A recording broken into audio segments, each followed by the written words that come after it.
మీరు నన్ను ప్రేమించిన ఎడల మీరు నన్ను ప్రేమించిన ఎడల నా ఆజ్ఞలను గైకొందురు. నా ఆజ్ఞలు గైకొందురు. నేను తండ్రిని వేడుకుందును, మీ యొద్ద ఎల్లప్పుడూ నుండుటకై ఆయన వేరొక ఆదరణకర్తను అనగా సత్యస్వరూపియగు ఆత్మను మీకు అనుగ్రహించును. సత్యస్వరూపియగు ఆత్మను మీకు అనుగ్రహించును. లోకం ఆయన చూడదు, ఆయన ఎరుగదు గనుక ఆయన్ను పొందనేరదు. మీరు ఆయనను ఎరుగుదురు గనుక ఆయన మీతో కూడా నివసించును, మీలో ఉండును. మరొకసారి మొదటి మాట చదవండి ఒకసారి. మీరు నన్ను ప్రేమించిన ఎడల నా ఆజ్ఞలను గైకొందురు. దేవునికి స్తోత్రం. ఇక ఇంకో మాట చదవండి ఒకసారి. రెండవ మాట మత్తయి సువార్త 5వ అధ్యాయం 17వ వచనం. మత్తయి సువార్త 5వ అధ్యాయం 17వ వచనం. మత్తయి సువార్త 5వ అధ్యాయం 17వ వచనం. ధర్మశాస్త్రమునైనను ప్రవక్తల వచనములనైనను ధర్మశాస్త్రమునైనను ప్రవక్తల వచనములనైనను కొట్టివేయ వచ్చితినని తలంచవద్దు. నెరవేర్చుటకే గాని కొట్టివేయుటకు నేను రాలేదు. ఇంకొంచెం చదవమా.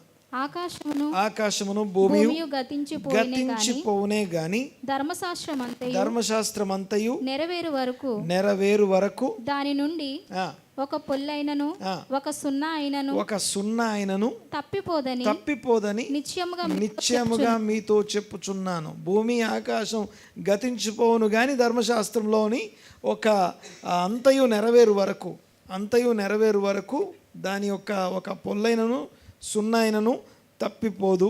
తర్వాత ఇంకా నెక్స్ట్ కంటిన్యూ అమ్మా. నెక్స్ట్ వచనం. కాబట్టి ఈ ఆజ్ఞలలో మిగుల అల్పమైన ఒక దానినైనను మీరి మనుషులకు అలాగు చేయ బోధించువాడెవడో వాడు పరలోక రాజ్యంలో మిగుల అల్పుడు. అయితే వాటిని గైకొని బోధించువాడెవడో వాడు పరలోక రాజ్యంలో గొప్పవాడు అనబడును. తాను అనుసరించకుండా బోధించేవాడు మిక్కిలి అల్పుడు, గైకొని బోధించేవాడు ఘనుడు. తలలు వంచి కళ్ళు మూసుకొని ప్రార్థన చేసుకున్నాను. మా పరమ తండ్రి, మా దేవా, మీకు వందనాలు, స్తుతులు, స్తోత్రం నాయన. మీకే వందనాలు. మీ సన్నిధిని బట్టి, మీ కృపను బట్టి మీకు వందనాలు, స్తుతులు, స్తోత్రం చెల్లిస్తున్నాం. మీకు వందనాలు. మనోనేత్రాలు వెలిగించండి, జ్ఞానము ప్రత్యక్ష మనస్సు మా అందరికీ అనుగ్రహించండి. ఈరోజు ఈ క్షణం ఈ వారానికి అవసరమైన ఉపదేశం చేత దర్శించండి ప్రభువా. మా పక్షంగా మీరు కలిగి ఉన్న ప్రణాళిక, చిత్తము, ఉద్దేశాలు సఫలపరచండి. మీరే మా మధ్యలో మహిమ పొందండి ప్రభువా. మీ చిత్తము మేము గైకొన్నట్లుగా మీ ఉద్దేశాలు మాకు బోధపరచండి. గ్రహించుటకు మనస్సు దయచండి, వినుటకు ఎదిగో మనస్సు దయచండి. కేవలం నా ప్రభా మీరే మా మధ్యలో మహిమ పొందమని మీ నామాన్ని గొప్ప చేస్తూ నజరేయుడైన యేసుక్రీస్తు గొప్ప నామమున ఈ దినపు వాక్యం కొరకు వేడుకుంటూ ఈ ప్రార్థన అడిగి బ్రతిమాల వినయంతో వేడుకొంచున్నాము తండ్రి. ఆమెన్. దేవునికి స్తోత్రం కలుగును గాక. ఇక్కడ యేసు ప్రభు మాట్లాడుతూ మీరు నన్ను ప్రేమిస్తే నా ఆజ్ఞలు గైకొంటాడు. ఈ మాటని జనరల్గా మనం చూస్తే యాక్చువల్గా మనం అనుకున్నాం కదా, ఈ సంవత్సరం అంతా కూడా వారమంతా చదివొచ్చే వాక్యంలో నుంచి మాట్లాడుకుంటాం. ఈ సంవత్సరం అంతా కూడా అదే కంటిన్యూ చేస్తాం. ఒకవేళ మీరు ఇక్కడ నుంచి వెళ్ళేటప్పుడు ఖచ్చితంగా ఈ పత్రిక తీసుకొని వెళ్ళండి. ఈ వెనకాల రాసి ఉంది ఏం చదవాలో ఈ వారం అంతా. డే 1 to 1 అంటే ఈరోజు. ఓకే, సో శనివారం వరకు చదువుతాము, ఆదివారం కూర్చొని దాని గురించి మాట్లాడుకుంటాం. ఓకే, సో చదవండి, చదివి దాని శ్రేష్టత, దాని గొప్పతనం మనం మాట్లాడుకుందాం. ఇకపోతే ఇంకొక విషయం నేను చెప్తాను. షాలం కాన్వెంట్ చర్చ్ వారం కలుసుకునే చర్చ్ కాదు ఏమండి. షాలం కాన్వెంట్ చర్చ్ అనేది సంఘ సహవాసం అనేది వారం కూడుకునేది కాదు. ప్రతిరోజు ప్రతి పూట కూడుకుంటా. Amen. Physically we don't have a premises, but virtually ప్రతి పూట మనం కూడుకుంటాం. పాస్టర్ గారు మా ఇంటికి రాలేదు అంటానికి లేదు. ప్రతి పూట మీ ఇంటికి వస్తున్నాను నేను, మీరే డోర్ తీయట్లేదు. ప్రతి పూట మీ ఇంటికి వచ్చి డోర్ కొడుతున్నాను, మీరే డోర్ తీయలేదు. సరే, ఎందుకు చెప్తున్నానంటే ఈ మాట, వారం వారం ఆ ఆదిమ సంఘంలో అట వారు ఏం చేశారట, వారు దినదినము కూడుకున్నారు. ప్రతి గృహంలో ఇంట్లో కూర్చున్నారట. ఇది కూడా ఆపేవా? ఓకే, దినదినము వారు కూడుకున్నారు అని రాస్తుంది. Thank you. నాయిస్ తగ్గితే చాలా మంచిగా. Right, thank you. అయితే చూడండి ఒకసారి, దినదినము వారు కూడుకున్నారు. సో మనం కూడా దినదినం కూడుకున్నాం, పూట పూట కూడుకుంటున్నాం. ఇదిగో ఈరోజు ఉదయం కూర్చున్నాము, మధ్యాహ్నం కూర్చున్నాము, సాయంత్రం కూర్చున్నాము. సో ప్రతిరోజు మనమే జాయిన్ అవ్వచ్చు. వర్చువల్గా we have the presence of the congregation, presence of the holy spirit God and the leading of the Christ. క్రీస్తు యొక్క నడిపింపు, పరిశుద్ధాత్మ యొక్క సహవాసము మనందరికీ అనుదినము ప్రతి పూట మనకు ఉంది. దేవునికి మహిమ కలుగునుగాక. ఆమేన్. సరే, దేవునికి స్తోత్రం. చాలాసార్లు ఎలా ఉంటుందంటే, మన దేశంలో అయితే మనకు ఆదివారం ఉంది, కొన్ని దేశాల్లో సండే హాలిడే లేదు, వాళ్ళు ఫ్రైడే గ్యాదర్ అవుతారు. సో కొన్ని దేశాల్లో ఇలా కూర్చోవడానికి ఏమంటామంటే లీగల్లీ యాక్సెప్టెన్స్ లేదు, ఇట్ ఈస్ ప్రొహిబిటెడ్. ఇలా గ్యాదరింగ్స్ లేవు, ఛాన్స్ లేదు. అలాంటి చోట కూడా గ్యాదర్ అవుతున్నారు. సో దేవుడు మనకిచ్చిన అవకాశాన్ని బట్టి మనం గ్యాదర్ అవ్వడం, సహవాసంలో ఉండడం చాలా మంచిది. దేవునికి స్తోత్రం. సరే, వాక్యంలోకి వెళ్ళిపోదాం. చూడండి ఒకసారి. ఈ వారం అంటే పోయిన వారం చదివచ్చినటువంటి భాగము 18, 19, 20 అధ్యాయాలు చదివచ్చాం. నిర్గమాకాండం 18, 19, 20 అధ్యాయాలు చదివాం. ఈ 3 అధ్యాయాల్లో ద మోస్ట్ పవర్ఫుల్ థింగ్ అందులో ఉంటుంది, ఆ 3 అధ్యాయాల్లో. ఓకే, 18, 19, 20 అధ్యాయంలో దేవుడు దిగొచ్చి ఒక దేశాన్ని నిలబెట్టి తన ఆజ్ఞలు చెప్పడం చూస్తాం.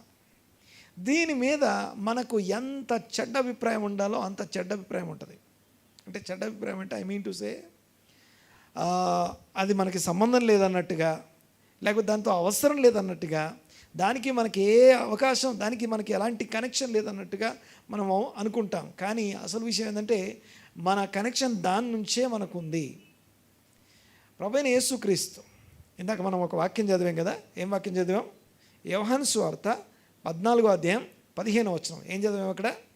మీరు నన్ను ప్రేమిస్తే నా ఆజ్ఞలు గైకుంటారు. నన్ను ప్రేమిస్తే నా ఆజ్ఞలు గైకుంటారు. నేను యేసుక్రీస్తునందు దేవుని ఆజ్ఞలు అనే అంశాన్ని మాట్లాడుతూ, పరలోక ఆహ్వానం అనేది అల్టిమేట్ టాపిక్ ఈరోజు. పరలోక అనండి ఒకసారి మాట. పరలోక ఆహ్వానం, ద ఇన్విటేషన్ ఆఫ్ హెవెన్. పరలోకం నిన్ను ఏమని ఆహ్వానిస్తుంది, దేనికి ఆహ్వానిస్తుంది అనేది మెయిన్ టైటిల్, మనం మాట్లాడుకునే సబ్జెక్ట్ అది. దాంట్లో కంటెంట్ ఏంటంటే యేసుక్రీస్తు మరియు పదాజ్ఞలు ఈ మధ్య కనెక్షన్. ఇది స్టడీ. ఇది కాకుండా ఏం నేర్చుకుంటాం ఈరోజు అంటే, బాగా వినాలి ఒకసారి. ఏం నేర్చుకుంటామంటే, ఈరోజు మన జీవితంలో ఒక ముఖ్యమైన ఆత్మ సంబంధమైన శక్తివంతమైన విషయాన్ని నేర్చుకొని పోతాం ఇక్కడి నుంచి. ఆమేన్. సో ముందు అది చెప్పి తర్వాత మిగతా విషయం జ్ఞాపకం చేస్తాను. ఏంటంటే, బాగా వినండి ఒకసారి. దేవుని సన్నిధిని అనుభవించడం ఎలాగా? వాక్యం చెప్తా ఉంది, భూమి, ఆకాశములు, సముద్రము అంతటా ఆయన మహిమతో నిండి ఉందట. అంతా కూడా the glorious presence of God అంతటా ఉందట. అయితే ఆ ప్రజెన్స్లో నేను ఉండడం ఎలాగా, మనం దాన్ని అనుభవించడం ఎలాగా, దాన్ని మనము అనుభవించడం ఎలాగా? లెట్స్ సే, మీకు మామూలు భాషలో అర్థం కావడం కోసం ఒక మాట చెప్తాను. పైన ఓవర్ హెడ్ ట్యాంక్ అంటాం కదా, పైన ట్యాంకులో ఫుల్ వాటర్ ఉంది. మన ఇంట్లో నీళ్ళు రావాలంటే ఏం చేయాలి? ఏం చేస్తారు? నీళ్ళు వస్తాయి ఇంట్లో, ట్యాప్ ఓపెన్ చేస్తే వస్తాయి. సో అలాగే ఈ యొక్క టోటల్ విశ్వం అంతట్లో దేవుని యొక్క ప్రజెన్స్, ఆయన మహిమతో నిండి ఉంది అని చదువుతాం, పాట పాడుతాం. వాక్యంలో రాసుందన్నమాట, నీ మహిమను వివరిస్తున్నాయట. ఆకాశంలో దేవుని మహిమను వివరిస్తున్నాయి, అంత మహిమతో నిండి ఉంది. బాగా గమనించండి ఒకసారి ఈ మాట. పాయింట్ ఏంటంటే, ఆ మహిమ కలిగినటువంటి ప్రజెన్స్ని మనం అనుభవించడం ఎలాగా? దీనికోసం ముందు 3 మాటలు చెప్తాను. 3 విషయాలు. నంబర్ 1, ఒక్క 5 నిమిషాలు కేటాయిస్తే నువ్వు దేవుని సన్నిధిని అనుభవించవచ్చు. మినిమం 5 మినిట్స్ నేను మాట్లాడేది, మినిమం 5 మినిట్స్. ఓకే, ఆ 5 మినిట్స్లో ఫస్ట్ దేవుని సన్నిధికి రాగానే మొదట ఏం చేయాలి? ఫస్ట్ దేవుని సన్నిధికి రాగానే అంటే even I'm talking about your personal time also. మీరు వ్యక్తిగతంగా దేవుని సన్నిధిలో గడిపేటప్పుడు కూడా అంటే ఇది ఒక సమ్ ఎక్సర్సైజ్ లాంటిది నేను చెప్పేది మీకు. ఓకే, పర్సనల్గా మీరు దేవుని సన్నిధికి వెళ్ళారు, ఫస్ట్ ఏం చేస్తారు? ప్రేయర్ చేసుకుంటాం. ఏమని ప్రేయర్ చేస్తాం? దేవ వందనాలు అని చెప్పి ప్రార్థన చేస్తాం. ఓకే, ఇంకా మీరేం చేస్తారు చెప్పండి? ఇంకా థ్యాంక్స్ చెప్తాం. వెరీ గుడ్, థ్యాంక్స్ చెప్తాం. ఇంకా ప్రైజ్ చేస్తాం, దేవుని స్తుతిస్తాం. ఓకే, సో ఈరోజు నేను చెప్పే విషయం వినండి ఒకసారి. ఓకే, దయచేసి దీన్ని ప్రాక్టీస్ చేయడానికి ట్రై చేయండి. మొదటి రెండు నిమిషాలు be still in the presence of God and know that I am the Lord. దేవుని సన్నిధిలో ఎలా ఉండాలట? ఆయన సన్నిధిలో మౌనముగా కూర్చొని ఆయన దేవుడు అని తెలుసుకోవాలట. మౌనంగా కూర్చోవడం అంటే తెలుసా మీకు? సైలెంట్ కూర్చోవడం, నోరు తెరవకుండా కూర్చోవడం, ఏం వినపడకుండా చెవుల్లో ఏమైనా పెట్టుకొని కూర్చుందాం, లేకపోతే డోర్లన్నీ క్లోజ్ చేసుకొని కూర్చుందాం. నేను మాట్లాడేది అర్థమవుతుందా? కూర్చోండు. అలా కూర్చున్నంత మాత్రాన సైలెంట్గా ఉంటుందా లోపల? మనం బయట లేజీ అయి ఉండొచ్చు, బట్ లోపల మనం చాలా బిజీ. ఎంత బిజీ అంటే దేశాలు తిరుగుతుంది లోపల. ఇక్కడక్కడ కాదు, దేశాలు తిరుగుతాం. పాస్ట్, ప్రజెంట్, ఫ్యూచర్ ఎక్కడికైనా వెళ్ళిపోతాం. సడన్గా ఫ్యూచర్లోకి వెళ్ళిపోతాం, సడన్గా మళ్ళీ పాస్ట్లోకి వెళ్ళిపోతాం, సడన్గా ఏదో థియేటర్లో కూర్చుంటాం, లేకపోతే సడన్గా ఇంకెక్కడో కూర్చుంటాం, ఇంకేదో స్టేడియంలో కూర్చుంటాం, ఇంకేదో కాంగ్రెస్ ఎక్కడెక్కడో తిరుగుతూ ఉంటాం. ఎక్కడ ఇదంతా? లోపల. ఆ లోపల 2 నిమిషాలు మౌనంగా కూర్చోబెట్టి చూడండి. ద మోస్ట్ టఫెస్ట్ పార్ట్ అది. స్పిరిచువల్ ప్రాక్టీస్లో అయితే నేను శ్వాస మీద ధ్యాస అలాంటిది ఏం చెప్పట్లేదు, లేకపోతే ఒక దాని మీద మెడిటేట్ చేయండి అని చెప్పట్లేదు. ఏమని రాస్తుంది వాక్యంలో? కీర్తనలో రాస్తుందన్నమాట. Be still and know that I am the Lord. దేవుని సన్నిధిలో ఉన్నాను, జీవం కలిగిన దేవుని సన్నిధిలో నేను ఉన్నాను అని భయభక్తులతోని 2 నిమిషాలు మౌనంగా నీ లోపల మౌనంగా కూర్చోబెట్టి చూడండి. This is practice number 1. ఈ 3 విషయాలు గుర్తుపెట్టుకోవాలి. కానీ కూర్చోలేకపోవడానికి చాలా ఆటంకాలు ఉంటాయి మనకి. కూర్చోలేకపోవడానికి మనం ఎంత యూజ్ టు అంటే ఎంతగా బిజీగా ఉంటామంటే we're occupied with too many things లోపల. అవన్నీ పక్కన పెట్టేసి లోపల be still and know that I am the lord.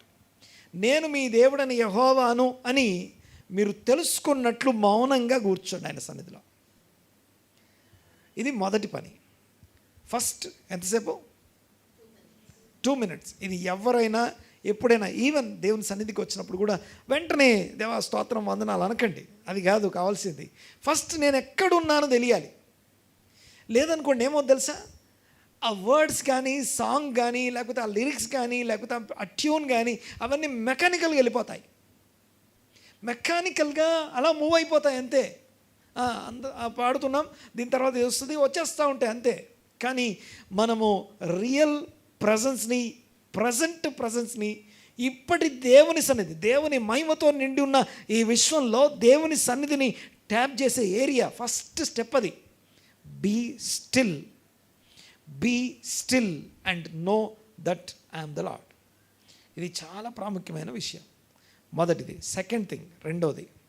ఈ 3 విషయాలు నేను ఏవైతే మాట్లాడుతున్నానో ఈరోజు వాక్యంలో నుంచి తర్వాత వాటిని ఎక్స్ప్లెయిన్ చేయాలి. వాక్యంలో నుంచి మాట్లాడతాను, పదాజ్ఞల్లో నుంచి మనం మాట్లాడుకుంటాం. సెకండ్ 2 మినిట్స్ ఏం చేస్తారంటే, second 2 minutes just praise God. Okay, దేవుని ఏం చేయాలి? Praise. No need to pray. యాక్చువల్గా వాక్యం ఏం చెప్తానంటే ఇంకో మాట చెప్తాను. మనకు అక్కరగా ఉన్నవేంటో మనం అడగక ముందే మన దేవునికి మనం ఏమి అడగాల్సిన పని లేదు. యాక్చువల్గా మీరు వెళ్ళి అలా కూర్చొని రండి, అదే ప్రార్థన అయిపోయింది, మీరు చెప్పేస్తుందని చెప్పొచ్చారు. మీరు వెళ్ళి అక్కడ కనపడి వచ్చారు, మీ అటెండెన్స్ వేసి వచ్చారు, చాలు. ఇంకేం చెప్పక్కర్లేదు. మీరు అనుభవించి చూడండి దేవుని సన్నిధి.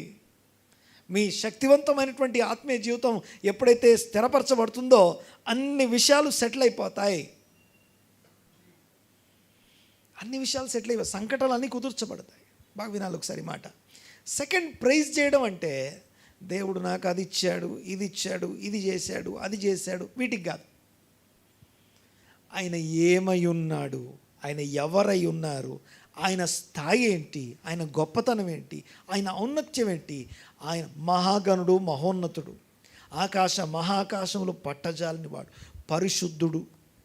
ఆయన పరిశుద్ధుడు, ఆయన నిత్యము పరిశుద్ధుడు పరిశుద్ధుడు అని దూత గణముల చేత పొగడబడుతున్నాడు. ఆయన ఏమై ఉన్నాడో స్తుతించండి. ఆయన ఏమై ఉన్నాడో, ఆయన ఎలాంటి వాడో, ఆయన ఎంత ప్రేమ గలవాడో, ఎంత కనికరం గలవాడో, ఎంత కృప గలవాడో, ఆయన యాట్రిబ్యూట్స్ని, ఆయన గుణాతిశయాల్ని ఒక్కసారి ఎంతసేపు, ఇది మినిమం, ఇది నేను చెప్పేది ఈ మినిమం 5 minutesని. ఓకే, సలహా ఏంటంటే డాక్టర్ దగ్గరికి పోతే మెడిసిన్ ఇస్తారు కదా, ఎలా ఇస్తారు?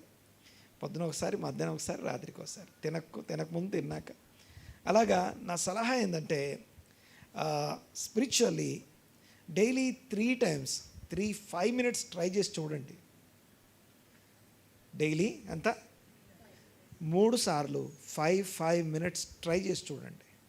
జస్ట్ గో సమ్వేర్, ఎక్కడో చోటుకి వెళ్ళిపోయి, ఎంతసేపు కాదు, 5 నిమిషాలు. It's not a big deal, చాలా పెద్ద విషయం ఏం కాదు 5 నిమిషాలు అంటే. ఎన్నిటికో ఖర్చు పెడతాం సమయాన్ని మనం. దేవుడు మనకిచ్చింది సమయం అని మాట్లాడుకుందాం. సో చూడండి ఒకసారి. సో మొదటి 2 నిమిషాలు be still and know that I'm your God, I'm the Lord. Second one ఏంటి? Just praise him. ఆయన ఎలాంటి వాడో, ఆయన ఏమై ఉన్నాడో, ఆయన స్థాయి ఏంటో, ఆయన గొప్పతనం ఏంటో ఆయన స్తుతించండి. లాస్ట్ 1 minute ఏంటో తెలుసా? ఏం చేయాలి తెలుసా? 5వ నిమిషం, థర్డ్ పార్ట్ అది. నేనేం చేయాలి అని అడగండి. అనండి ఒకసారి మాట. ఇంకోసారి ఏం చేయాలంటే ఇప్పుడేం దేవుడు చెప్పండి నీకు. ఆ ఏం చేయాలి అన్నప్పుడు నీకు గుర్తు రావాల్సింది ఏంటంటే ద 10 commandments గుర్తొస్తాయి. ఏం గుర్తొస్తాయి? ఓకే, నీ నుంచి కోరేది అవే కదా, నీ నుంచి కోరుకున్నది అవే కదా. Okay, if you love me do my commandments, obey my commandments. Okay, కొద్దిగా వినండి ఒకసారి. ఇప్పుడు వాక్యం చెప్తూ నేను ఏం చెప్తా అని చెప్పాను.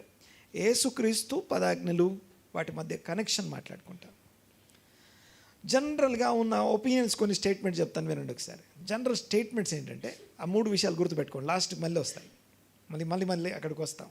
ఆ స్టేట్మెంట్, ఆ 3 విషయాన్ని నేను ఊరికే ఏదో నా ఫార్ములాగా ఏం చెప్పలేదు నేను దాన్ని. ఓకే, కమాన్, ఒక వండర్ఫుల్ ఫార్ములా ఇచ్చారు పాస్టర్ గారు, లేకపోతే మేమేం కనిపెట్టింది కాదు. అది ఎక్కడి నుంచి వచ్చిందో, ఎలా వచ్చిందో వాక్యం నుంచి చూపిస్తాను. సరే, పాయింట్ ఏంటంటే ఇక కామన్ స్టేట్మెంట్స్ కొన్ని ఉంటాయి. ఫర్ ఎగ్జాంపుల్ ఏంటంటే పాత నిబంధనలో 10 ఆజ్ఞలు ఉండేవి. యేసుప్రభు వాటిని 2 ఆజ్ఞలు చేశాడు. ఓకే, ఇది కామన్గా అందరికీ ఉన్న ఒపీనియన్. కానీ యాక్చువల్గా మనం ఇంకా కొంచెం డీప్గా వెళ్ళి చదివితే, బైబిల్ చదివితే అర్థమయ్యే విషయం ఏంటంటే ఆ 2 ఆజ్ఞలు కూడా పాత నిబంధనలే ఉన్నాయి. ఏంటి ఆ 2 ఆజ్ఞలు? నీ పూర్ణాత్మతో, నీ పూర్ణ బలంతో, నీ నీ తండ్రి అయిన దేవుని ప్రేమించాలి. రెండవది నిన్ను వలె. ఈ 2 ఆజ్ఞలు కూడా పాత నిబంధనలే ఉన్నాయి.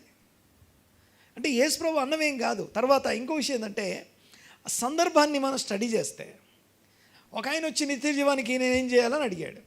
అడిగినప్పుడు ఇదిగో ఈ 2 ఆజ్ఞలను అనుసరించు అని యేసుప్రభు చెప్పాడు. నో, యేసుప్రభు కాదు, ఏం చదువుకున్నావు నువ్వు అని అడిగాడు ఆయన. ఓకే, ఏమని అడిగాడు ఆయన వచ్చి? బోధకుడా, నిత్య జీవానికి పోవాలంటే నిత్య జీవానికి నేనేం చేయాలని అడిగితే ఆయన అన్నాడు, నువ్వు ఏం చదువుకున్నావు నువ్వు అన్నాడు. ఏం చదువుకున్నావు, ఏం నేర్చుకున్నావు అన్నాడు. ఒక రబ్బీ ఇంకో రబ్బీతో మాట్లాడుతున్నాడు. అన్నప్పుడు ఓకే, మంచి సమరయుడు అనే ఉపమానం ఉంటుంది, మనందరికీ తెలుసు. ఆ ఉపమానానికి ముందు జరిగిన స్టోరీ ఇది. ఓకే, మంచి సమరయుడు అనే ఉపమానానికి ముందు జరిగిన స్టోరీ ఏమైందంటే, ఒక ఆయన వచ్చి యేసు ప్రభువును పరీక్షిద్దామని, యేసు ప్రభువును ఆయన్ని పరిశోధించి ఆయన్ని కొంచెం ఏమంటాము శోధించడం కోసం అడిగాడు. ఏమని అడిగాడు? నిత్య జీవానికి పోవాలంటే నేనేం చేయాలని అడిగాడు. అడిగినప్పుడు ఓకే, ఆయన ఏమన్నాడు? యేసయ్య ఆన్సర్ చెప్పలా, క్వశ్చన్ అడిగాడు. ఏం చదువుకున్నావు అని అడిగాడు. ఏం చదువుకున్నావు, ఏం నేర్చుకున్నావు, ఏం చెప్తున్నావు అని అడిగాడు. అన్నప్పుడు ఆన్సర్ ఎవరు చెప్పారు? అప్పుడు అడిగినోడే ఆన్సర్ చెప్పేశాడు. ఏం ఆన్సర్ చెప్పాడు తెలుసా? ఆ 2 ఆజ్ఞలు చెప్పాడు. ఇదిగో దేవుణ్ణి ప్రేమించుము, నిన్ను వల్ల నీ పొరుగు వాణ్ణి ప్రేమించుము అన్నాడు. వెరీ గుడ్ అన్నాడు. ఎవరు వెరీ గుడ్ అన్నారు? అడిగింది ఎవరు? అడిగిన ఆయన ఆన్సర్ చెప్పాడు. ఎవరైతే జవాబు చెప్పాల్సిన ఆయన చెప్పిన వాడికి శబాష్ అన్నాడు, వెరీ గుడ్ అన్నాడు. వెరీ గుడ్ అనగానే చాలా బాగుంది అందరి మధ్యలో. అంతమంది ముందు అడిగేసరికి, అంతమంది ముందు యేసు ప్రభు శబాష్ అంటే బాగుంది. సో అప్పుడు సెకండ్ క్వశ్చన్ అడిగాడు. ఏంటో సెకండ్ క్వశ్చన్ అంటే, ఆ సెకండ్ క్వశ్చన్ అడిగింది ఏంటంటే, మరి నా పొరుగువాడెవరు అని అడిగాడు. మరి నా పొరుగువాడెవరు అంటే ఇక్కడ నాకు చెప్పండి, యేసు ప్రభు చెప్పాడా 2 ఆజ్ఞలు? బోధకుడు చెప్పాడా? యేసు ప్రభు 10 ఆజ్ఞల్ని 2 ఆజ్ఞలు చేశాడు అనే దాని గురించి మాట్లాడుకుంటున్నాం. కానీ బైబిల్ ఏం రాస్తుందో చదవండి ఒకసారి. ఏమనుంది అక్కడ? చదవమా 25వ వచనం. ఇదిగో ఒకప్పుడు ధర్మశాస్త్రోపదేశకుడు లేచి బోధకుడు నిత్య జీవనకు వారసుని ఒకటి నేనేమి చేయవలను అని ఆయనను శోధించుచూ అడిగాను. అందుకు ఆయన ధర్మశాస్త్రం అందేమి వ్రాయబడి ఉన్నది, నీవేమి చదువుతున్నావని అతన్ని అడుగగా, అతడు నీ దేవుడైనా ప్రభువును నీ పూర్ణ హృదయంతో, నీ పూర్ణ మనసుతో, నీ పూర్ణ శక్తితో, నీ పూర్ణ వివేకంతో ప్రేమిపవలననియు నిన్ను వల్ల నీ పొరుగువాన్ని ప్రేమిపవలననియు వ్రాయబడి ఉన్నది. ఎవరితో చెప్పారు ఈ మాట? ఒక బోధకుడు, ధర్మశాస్త్రోపదేశకుడు యేసుప్రభుకి ఆన్సర్ చెప్పాడు. ఇప్పుడు యేసుప్రభు మార్చాడని ఉందా ఇక్కడ? లేదు కదా, అర్థమవుతుందని మాట్లాడేది. సో చాలామంది ఏమనుకుంటారంటే, ఈవెన్ పాట కూడా పాడతారు, 10 ఆజ్ఞల్ని 2 ఆజ్ఞలు చేసిన మా యేసయ్య అని పాట పాడతారు. కానీ అసలు విషయం ఏంటంటే, ఆ 2 ఆజ్ఞల్ని యేసు ప్రభు చేయలేదు, అది ఆల్రెడీ ఆ 2 ఆజ్ఞలు ఉన్నాయి. ఓకే, సో వినండి ఒకసారి. దేవుని యొక్క ఆజ్ఞలు, ఓకే, ఇది మొదటి విషయం. అంటే యేసు ప్రభుకి ఆజ్ఞలకి మధ్య ఉన్న సంబంధం ఏంటి? ఇంకోటి, యేసు ప్రభు యొక్క స్టాండర్డ్. యేసు ప్రభు యొక్క ఆయన ఎవరైనా, ఆయన ఎవరి అంటే ఆయన ఎలాంటి వాడు? ఆయన ఒక యూదుడు, ఆయన ఒక వంశావళి ప్రకారం ఎక్కడ పుట్టాడు? ఆయన యూదుడు, అబ్రహాం వంశావళిలో పుట్టాడు. ఆయన అబ్రహాం వంశావళిలో పుట్టి యూదుడైన వాడు నా ఆజ్ఞలు అని సొంతంగా ఇంకా వేరే ఆజ్ఞలు ఏమి ఉండవు. నా ఆజ్ఞలని సొంతంగా ఇంకొక ఆజ్ఞలు ఏమి ఉండవు. సో దేవుని ఆజ్ఞల్ని చెప్తున్నాడు. అంతేకాకుండా ఆజ్ఞలకు కానీ తర్వాత ఆచార క్రమాలకు కానీ ఏ రోజు యేసు ప్రభు ఒక రెబెలియన్ బిలీవర్గా వ్యవహరించలేదు. క్రొత్త మతం నేను స్థాపిస్తున్నానని ఎప్పుడు చెప్పలేదు. నేను మాట్లాడేది అర్థమవుతుంది కదా? క్రొత్త మతాన్ని నేను స్థాపిస్తున్నానని చెప్పలేదు. అదే 10 ఆజ్ఞల్లో 10 ఉన్నాయి కదా, ఆ 10ని చూడండి ఒకసారి. ఆ 10 ఆజ్ఞల మీద ఉన్నటువంటి మిత్స్, లేకపోతే 10 ఆజ్ఞల మీద ఉన్నటువంటి తప్పుడు అభిప్రాయాన్ని తీసేయడం కోసం ముందు మాట్లాడుతున్నాను. సో దాని గురించి చూస్తే ఆ 10 ఆజ్ఞలు ఉన్నాయి కదా, అందులో వాటిలో నుంచి ఆయన ప్రసంగం చేసినట్టుగా, నరహత్య చేయరాదని మీరు విని ఉన్నారు, నేను మీతో చెప్పినదేమనగా కేవలం చంపడం కాదు, ఆత్మీయంగా ఒకరిని కోప్పడినా, వ్యర్థుడా అన్నా, ద్రోహి అన్నా నరహత్య చేసినట్టే. అంటే నరహత్య చేయరాదు అనే ఆజ్ఞ. ఓకే, దీన్ని మన భాషలో చెప్పాలంటే, ఒక తండ్రి పిల్లల్ని వదిలిపెట్టి బయటికి వెళ్ళిపోతున్నాడు. బయటికి వెళ్ళేటప్పుడు తండ్రి ఆ పెద్దోడికి చెప్పాడు.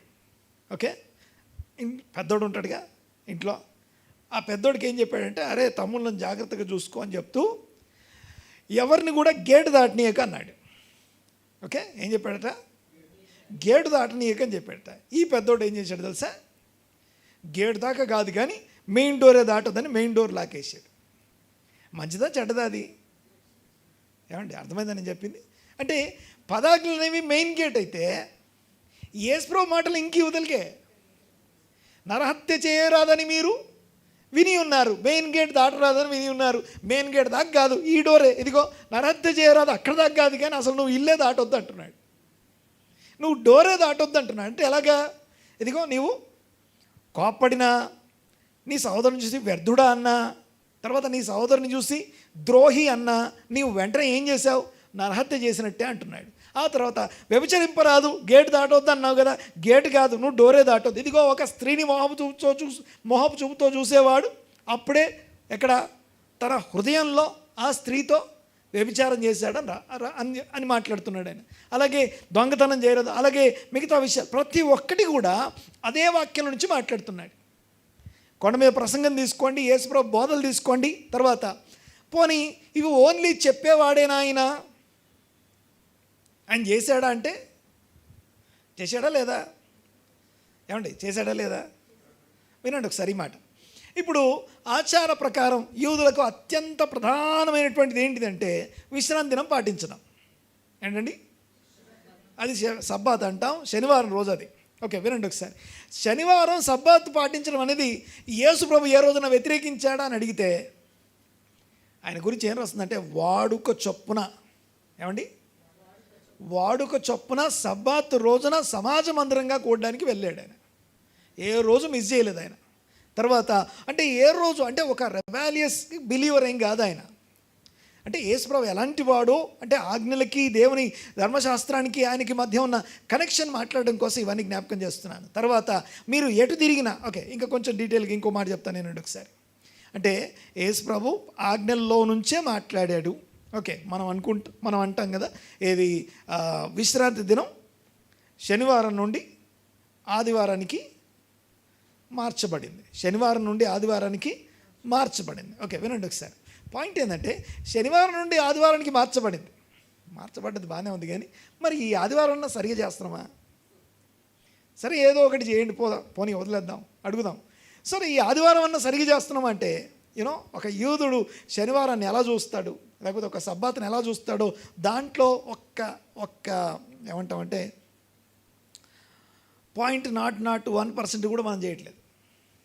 ఏది ఆజ్ఞ. ఓకే, దేవుని యొక్క ఆజ్ఞలు అనుసరించడమే దేవుని ప్రేమించడం అనంటే ఒకసారి మాట. ఆయన ఆజ్ఞలు అనుసరించడమే ఆయనను. ఓకే, ఇందాక 3 చెప్పాను కదా, ఏమేం చెప్పాను? మొదటి 2 నిమిషాలు ఏం చేయాలి? మౌనంగా దేవుని సన్నిధిలో అన్నీ సెటిల్ డౌన్ చేసి, అంటే నువ్వు నీ అన్నీ పక్కన పెట్టేసి సైలెంట్గా కూర్చోవాలి ఫస్ట్. 2 ఆయన ఏమై ఉన్నాడో జ్ఞాపకం చేసుకుంటూ గుర్తు చేసుకుంటూ ప్రైజ్ చేయాలి. 3 నాకేం ఆజ్ఞలు ఇచ్చాడు, నా నుంచి ఆయన ఏం కోరుకుంటున్నాడు, దేవా నీ చిత్తం ఏంటి, నీ ఆజ్ఞలు ఏంటో నాకు జ్ఞాపకం చేసుకోవడం. ఈ 3 ప్రధానమైన అంశాలు దేవుని సన్నిధిని అనుభవించే ప్రత్యేకమైన అంశాలు. ఓకే, అర్థమవుతుందని మాట్లాడేది. ఇంకో విషయం చెప్తాను. పాపం చేయవాడు పాపమునకు చెప్పాలి. పాపం చేయవాడు పాపమునకు బానిస దాసుడు కదా. అంటే ఎవరు యజమానుడు అవుతున్నాడు ఇప్పుడు? పాపం. అసలు పాపం అంటే ఏంటి మరి? డెఫినేషన్ ఏంటి? మీకు అన్నీ తెలుసు, మనకు తెలియని విషయాలు ఏం కాదు. ఆజ్ఞాతిక్రమం పాపం. ఆజ్ఞాతిక్రమం. ఓకే, ఆజ్ఞ ఎందుకు అతిక్రమించాం?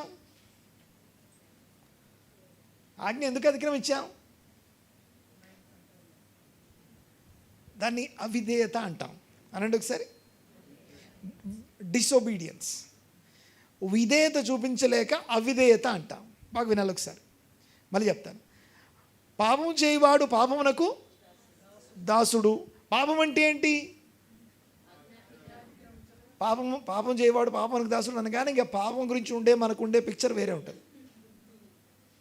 కానీ వాక్యం ఏం చెప్తుంది అంటే నువ్వు దేనికి దాసునివి? ఆజ్ఞ అతిక్రమించే అవిధేయతకి దాసునివి. దేనికి దాసులం మనం? అవిధేయతకి దాసులమై ఉన్నాం. మళ్ళీ వినాలి మాట. ఇక్కడ ఒక విషయం ఉంది. అవిధేయత ఎందుకు వచ్చింది మరి? పాపం చేయవాడు పాపమునకు బానిస. పాపం అనగా ఆజ్ఞాతిక్రమం, పాపం. మరి ఆజ్ఞాతిక్రమం ఎందుకు జరిగిందంటే అవిధేయత. అవిధేయత ఎందుకు వచ్చింది మరి? అవిధేయతను ప్రేరేపించే శక్తి ఒకటి లోపల పనిచేస్తుంది. అన్నాడు ఒకసారి మాట. అవిధేయతని ప్రేరేపించే ఒక శక్తి లోపల పనిచేస్తుంది. ఓకే, నేను సొంతంగా ఏం చెప్పట్లేదు, బాగా బైబిల్లో రాస్తుంది. అవిధేయతను ప్రేరేపించే శక్తి ఒకటి ఉంది. ఆ శక్తికి అధిపతి ఇంకొకటి ఉన్నాడు. చదవండి ఒకసారి. ఎఫెసీ పత్రిక 2వ అధ్యాయం 2వ వచనం. ఎఫెసీ పత్రిక 2వ అధ్యాయం 2వ వచనం. మీరు వాటిని చేయుచు మీరు వాటిని చేయొచ్చు. వాయుమండల సంబంధమైన అధిపతి వాయుమండల సంబంధి అయిన అధిపతి అనగా అనగా అవిధేయులైన వారి అవిధేయులైన వారిని ఇప్పుడు ప్రేరేపించు శక్తికి అధిపతి. ఓకే, అక్కడ 3 విషయాలు రాసున్నాయి. అవిధేయుల్ని ప్రేరేపించే శక్తి. ఎక్కడుంది ఈ శక్తి? ఆయన శక్తి కాదు. ఎవరు? ఆ సాతానుడేమి శక్తి కాదండి. శక్తికి అధిపతి. ఈ శక్తి ఎక్కడుందో తెలుసా? ఇది ఎక్కడో లేదు, మన లోపల ఉంది. అందుకే దీన్నే పౌలు ఏమంటాడంటే, నా లోపల ఇంకొక పాప నియమం ఒకటి పనిచేస్తుంది. పాపము నియమము అంటే ఆజ్ఞాతిక్రమం చేయమని ప్రేరేపించే ఇంకో నియమం ఒకటి పనిచేస్తుంది, ఇంకొక లా ఒకటి పనిచేస్తుంది నా లోపల. అయితే ఆ అవిధేయతని ప్రేరేపించే శక్తి ఉంది కదా, ఆ శక్తికి అధిపతి ఒకడు ఉన్నాడు. ఆ శక్తికి అధిపతిని అనుసరిస్తున్నారు మీరు అంటారు. మళ్ళీ చదవమా ఒక్కసారి అందరూ చూస్తూ చదవండి ఒకసారి. మీరు వాటిని చేయొచ్చు. ఏది? అపరాధముల చేత పాపుల చేత చచ్చిన వారై ఉండగా క్రీస్తు యేసునందు మనల్ని తిరిగి లేపాడు అన్న తర్వాత వచనం ఇది. మీరు వాటిని చేయొచ్చు వాయుమండల సంబంధమైన అధిపతిని, అనగా ఎవరెవరైతే అవిధేయులై ఉన్నారో, అవిధేయులు అంటే ఆజ్ఞను అతిక్రమించే అవిధేయులు ఎవరైతే ఉన్నారో, ఆజ్ఞ అతిక్రమించకపోవడానికి కారణం అవిధేయత, డిసోబీడియన్స్. దేవునికి లోబడిన వాళ్ళందరినీ ప్రేరేపించే శక్తికి అధిపతిని అనుసరిస్తూ ఈ ప్రపంచ ధర్మము చొప్పున మునుపు నడుచుకుంటారు. ఏది? అపరాధముల చేత. మొదటి వచనం చదువు ఒకసారి. అపరాధముల చేతను పాపముల చేతను మీరు చచ్చిన వారై ఉండగా ఆయన మిమ్మును బ్రతికించెను. క్రీస్తుతో కూడా బ్రతికించను. ఆ బ్రతికించక ముందు మనం సమాధిలో ఎక్కడున్నాం, ఎలా ఉన్నామంటే అవిధేయులైన వారు ఎవరైతే ఉన్నారో, అవిధేయులైన వారిని ప్రేరేపించే శక్తి, ఒక పవర్ ఒకటి పనిచేస్తూ ఉంది. ఆ పవర్కి ఒకడు అధికారి ఉన్నాడు. ఆ అధిపతిని అనుసరిస్తూ ఈ ప్రపంచ ధర్మం చొప్పున నడుచుకుంటూ అవిధేయులుగానే జీవిస్తూ ఉన్నాం. ఇప్పుడు మునుపు అలా నడుచుకున్నాం, ఇప్పుడు క్రీస్తుతో కూడా బ్రతికించబడ్డాం. మరొకసారి, అవిధేయులైన వారిని ప్రేరేపించే శక్తికి అధిపతి ఒకడిని అనుసరిస్తూ అవిధేయత చేత అవిధేయులమైతూ ఆజ్ఞలు అతిక్రమిస్తూ పాపం చేస్తూ పాపానికి దాసులమయ్యాం. డిసోబీడియన్స్లో కొనసాగుతూ ఆ శక్తిని అనుసరిస్తున్నాం. ఆ శక్తికి అధిపతిని, ఆ సాతానుని అనుసరిస్తూ ఉన్నాం మనం. ఓకే, ఎవరెవరే పాపం అంటే మైండ్లో కొన్ని ఉంటాయి. పలానా వాడు పాపి, ఆమె పాపి, ఏం పాపి, నేను పాపిని కాదు. కానీ అసలు విషయం ఏంటంటే, if you know the commandments of God, అవి నేను అనుసరించలేదంటే ఆ చచ్చిన స్థితిని మనలోనే ఉంటుంది. ఓకే, థర్డ్ ప్లేస్లో మనం దాన్ని అనుభవిస్తాం. యూనో, ఆజ్ఞాతిక్రమం పాపం వలన వచ్చే జీతం మరణం. ఓకే, సువార్త చెప్పేటప్పుడు ఎట్లా చెప్తామంటే, ఆజ్ఞాతిక్రమం పాపం అందరం పాపలమై ఉన్నాం, ఆజ్ఞాతిక్రమం చేసాం. ఏం ఆజ్ఞలు అతిక్రమించామంటే ఆజ్ఞల గురించి మాట్లాడద్దు. మళ్ళీ ఆజ్ఞల గురించి ఆజ్ఞాతిక్రమం పాపం. ఇదిగో మనం ఒక ఆజ్ఞలు గీసి పెడతాం, మన సొంత ఆజ్ఞలు రాస్తాం. ఓకే, అయితే ఆ థర్డ్ మినిట్ ఏదైతే ఉందో, దేవా నీ ఆజ్ఞలేంటో అప్పుడు మాట్లాడతాం. అవి నేను అనుసరించకపోతే నేను పాపిని, అవి దాంట్లో నేను డిసొబీడియంట్గా ఉంటే, అక్కడ నేను ఒబీడియన్స్ లేకపోతే అక్కడ నేను పాపిని. పాపం యొక్క దాస్యం నుండి యాజమాన్యం క్రీస్తు యేసు యొక్క రక్తం మనలో ప్రతి పాపం నుంచి మనల్ని విడిపించి, పాపం నుంచి మనల్ని కడుగుతుంది, మన దోషం నుంచి మనల్ని కడుగుతుంది. అంటే యేసు ప్రభు యొక్క రక్తం మనల్ని నీతిమంతులుగా తీరుస్తూ ఉంది కదా. నీతిమంతులుగా తీర్చబడ్డమే కాదు, ఒకసారి అతిక్రమాలు, నా పాపాల గురించి ఇంకో మాట ఏం రాస్తుంది చూడండి ఒకసారి. మొదటి యోహాను పత్రిక 1వ అధ్యాయం 8వ వచనం చదవమా, 7వ వచనం చదవ. 1 John 1:7. అయితే ఆయన వెలుగులో ఉన్న ప్రకారం మనము వెలుగులో నడిచిన ఎడల మనము అన్యోన్య సహవాసము గలవారము. అప్పుడు ఆయన కుమారుడైన ఎవరైతే ఆ వెలుగులోనికి వస్తారో, వెలుగులో నడుస్తారో, ఆ వెలుగులో ఉంటే ఆయనతో అన్యోన్య సహవాసం. ఓకే, ఆ సహవాసాన్ని అనుభవిస్తాం. అప్పుడు ఆయన కుమారుడైన యేసు రక్తము ప్రతి పాపము నుండి మనలను పవిత్రులుగా చేయను. అంటే అర్థం ఏంటి? పాపం లేకుండా పవిత్రులము అంటే అర్థం ఏంటో తెలుసా? పాపము లేకుండా పవిత్రులము అంటే అర్థం ఏంటంటే ఆజ్ఞలను అనుసరించేవారము అని అర్థం. అంతకుముందు ఆజ్ఞాతిక్రమం, పాపం, ఆజ్ఞలను అనుసరించకుండా అవిధేయమయ్యాం. ఇప్పుడు ఎలా మారిపోయామంటే ఆజ్ఞలను అనుసరించేవారుగా మారిపోయాం. ఇంకో చోట చూపిస్తాను ఇదే వచనాన్ని. ఓకే, కయీనుతో దేవుడు మాట్లాడితే ఏమన్నా తెలుసా?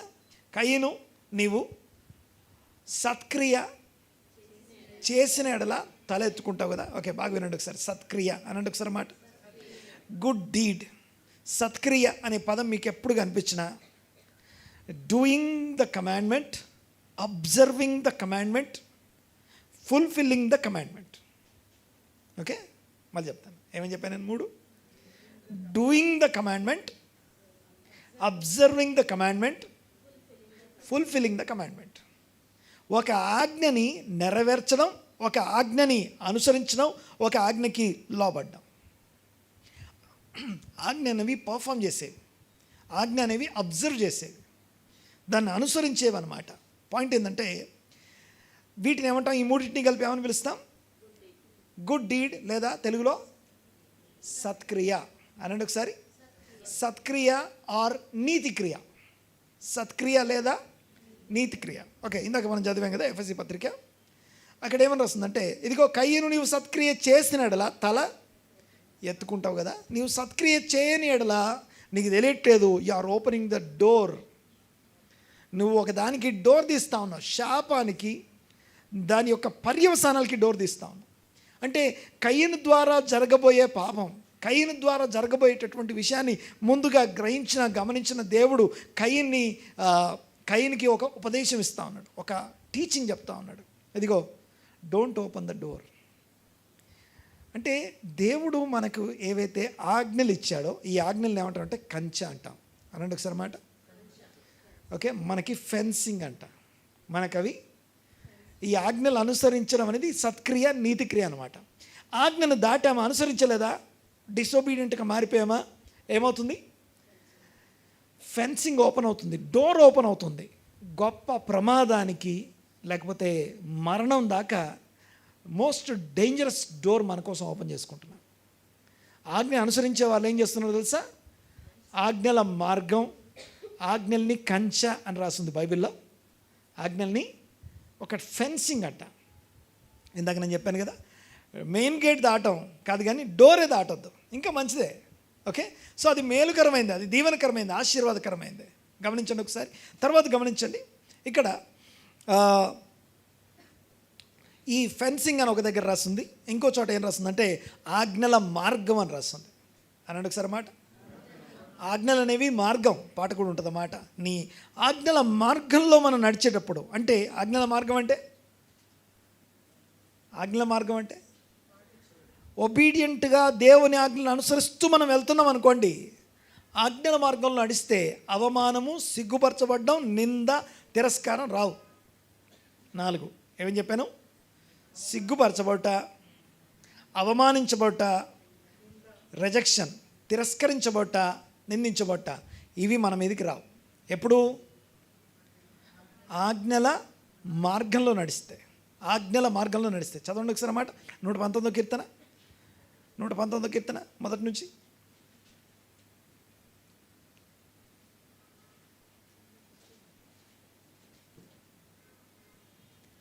యెహోవా ధర్మశాస్త్రం అనుసరించి నిర్దోషముగా నడుచుకొని వారు ధన్యులు. తర్వాత ఆయన శాసనములను గైకొనుచు పూర్ణ హృదయంతో ఆయనను వెదకువారు ధన్యులు. తర్వాత వారు ఆయన మార్గములలో నడుచుకొనుచు ఏ పాపమును, ఏ డిసొబీడియన్స్, ఏ ఏమంటారు అంటే నిర్జీవ క్రియలు లేకపోతే పాపపు క్రియలు ఏమీ చేయరు. తర్వాత నీ ఆజ్ఞలను జాగ్రత్తగా గైకొనవలనని నీవు మాకు ఆజ్ఞాపించి ఉన్నావు. ఫెన్సింగ్లో ఉండండి, మార్గంలో నడవండి అని చెప్తా ఉన్నాడు. తర్వాత ఆహా, నీ కట్టడలు గైకొన్నట్లు నా ప్రవర్తన స్థిరపడి ఉండిన ఎంత మేలు. నీ ఆజ్ఞలన్నిటినీ నేను లక్ష్యము చేయునప్పుడు నాకు అవమానము కలుగనేరదు. నీతిగల నీ న్యాయ విధులు నేర్చుకున్నప్పుడు యథార్థ హృదయముతో నీకు కృతజ్ఞతాస్తుతులు చెల్లిస్తున్నాను. అబ్బా, ఎంత ఫెన్సింగ్లో ఉంచావయ్యా. కంచగల తోట అంటే ఏంటో తెలుసా? మంచి డిసిప్లైన్, అద్భుతమైనటువంటి దేవుని ఆజ్ఞల కంచె అక్కడ ఉంటుంది అని అర్థం. ఏ రూల్స్ లేకపోవడం దాన్ని సేఫ్టీ అనం. ఓకే, రూల్స్ ఏవి లేకపోవడం సేఫ్ కాదు, అదంత క్షేమకరం కాదు. ఇంకొక మాట కూడా మనం చదువుతాం ఏంటంటే, రక్షణ లేనివాడు ప్రాకారం లేని పట్టణంతో సమానం. అంటే పట్టణం ఉంది కానీ ఎలాంటి ఫెన్సింగ్ లేదు, ఎలాంటి ప్రాకారం లేదు, ప్రొటెక్షన్ లేదు ప్రాకారానికి. రక్షణ లేని వారు ప్రాకారం లేని పట్టణంతో సమానం. ఆ ప్రాకారం ఏంటయ్యా అని అడిగితే గాడ్స్ కమాండ్మెంట్స్. ఆ పట్టణపు కంచె, ఆ పట్టణపు గోడల మధ్యలో ఉన్న వారందరూ కూడా పరిశుద్ధులై ఉండి దేవుని ఆజ్ఞలను అనుసరించేవారు అని అర్థం. ఆమేన్. రైట్, చూడండి ఒకసారి. అంటే పాపం చేయవాడు పాపమునకు బానిస. పాపం అనగా ఆజ్ఞాతిక్రమం అనగా అవిధేయతకు కారణం, అవిధేయతని ప్రేరేపించే శక్తి ఒకటి ఉంది. ఆ శక్తికి అధిపతి ఒకటి ఉన్నాడు. వారిని అనుసరిస్తూ ప్రపంచ ధర్మం చెప్తూ నడుచుకుంటూ వెళ్తూ మనం దేవునికి విరోధంగా వెళ్తున్నాం. అయితే దేవుని వైపు తిరుగునట్లుగా మనస్సు మారి రూపాంతరం చెందడం ద్వారా, ఇదిగో నీ ఆజ్ఞలేంటి, నీ యొక్క ఆజ్ఞలేంటో నాకు బోధించు అని నిలబడ్డప్పుడు ఆయన తన ఆజ్ఞలు మనకు బోధిస్తాడు. క్రీస్తు యేసు ఆయన ఈ భూమి మీద తను 3 విషయాలు చెప్తాను. క్రీస్తు యేసునందు నెరవేర్చబడిన 3 అంశాలు. అంశం నంబర్ 1, యూదా వంశంలో, ఎబ్రీ వంశంలో, అబ్రహాం వంశంలో పుట్టాలి. అంటే వంశావళి పరంగా కానివ్వండి, థియాలజికల్గా, లేకపోతే దేవుని యొక్క చిత్త ప్రకారం ఈ వంశావళిలో రావడం చరిత్ర అంటే ఇదిగో కాలము సంపూర్ణమైనప్పుడు రావడం, ఇవన్నీ మొదటి అంశం. రెండో అంశం ఏంటంటే ఆయన వ్యక్తిగతంగా ఎలాంటి పాపం లేకుండా, వ్యక్తిగతంగా ఎలాంటి ఆజ్ఞాతిక్రమం లేకుండా, అందరికంటే ఇంకోటి తెలుసా మీకు, ఆజ్ఞలన్నీ అనుసరించి కంప్లీట్ నీతిమంతుడుగా ఈ భూమి మీద ఎవడన్నా జీవించగలడా అని అడిగితే నీతిమంతుడు ఒక్కడు లేడు, ఎక్కడ ఒక్కడు కూడా ఉండడు. ఒకడు ఉన్నాడు, ఆయన ప్రభువైన యేసుక్రీస్తు.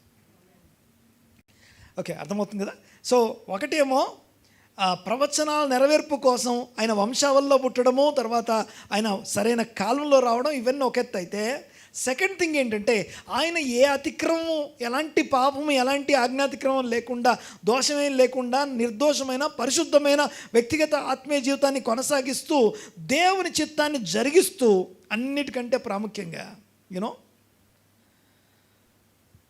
ఆయన 30 ఏళ్ళకి ధర్మశాస్త్ర ప్రకారం ఆయన ఉపదేశకుడిగా, ఒక టీచర్గా మారిపోయాడు. ఆయన జాబ్ ఏంటి అంటే ఏం చెప్పాలి? బోధకుడు అనండి ఒకసారి మాట.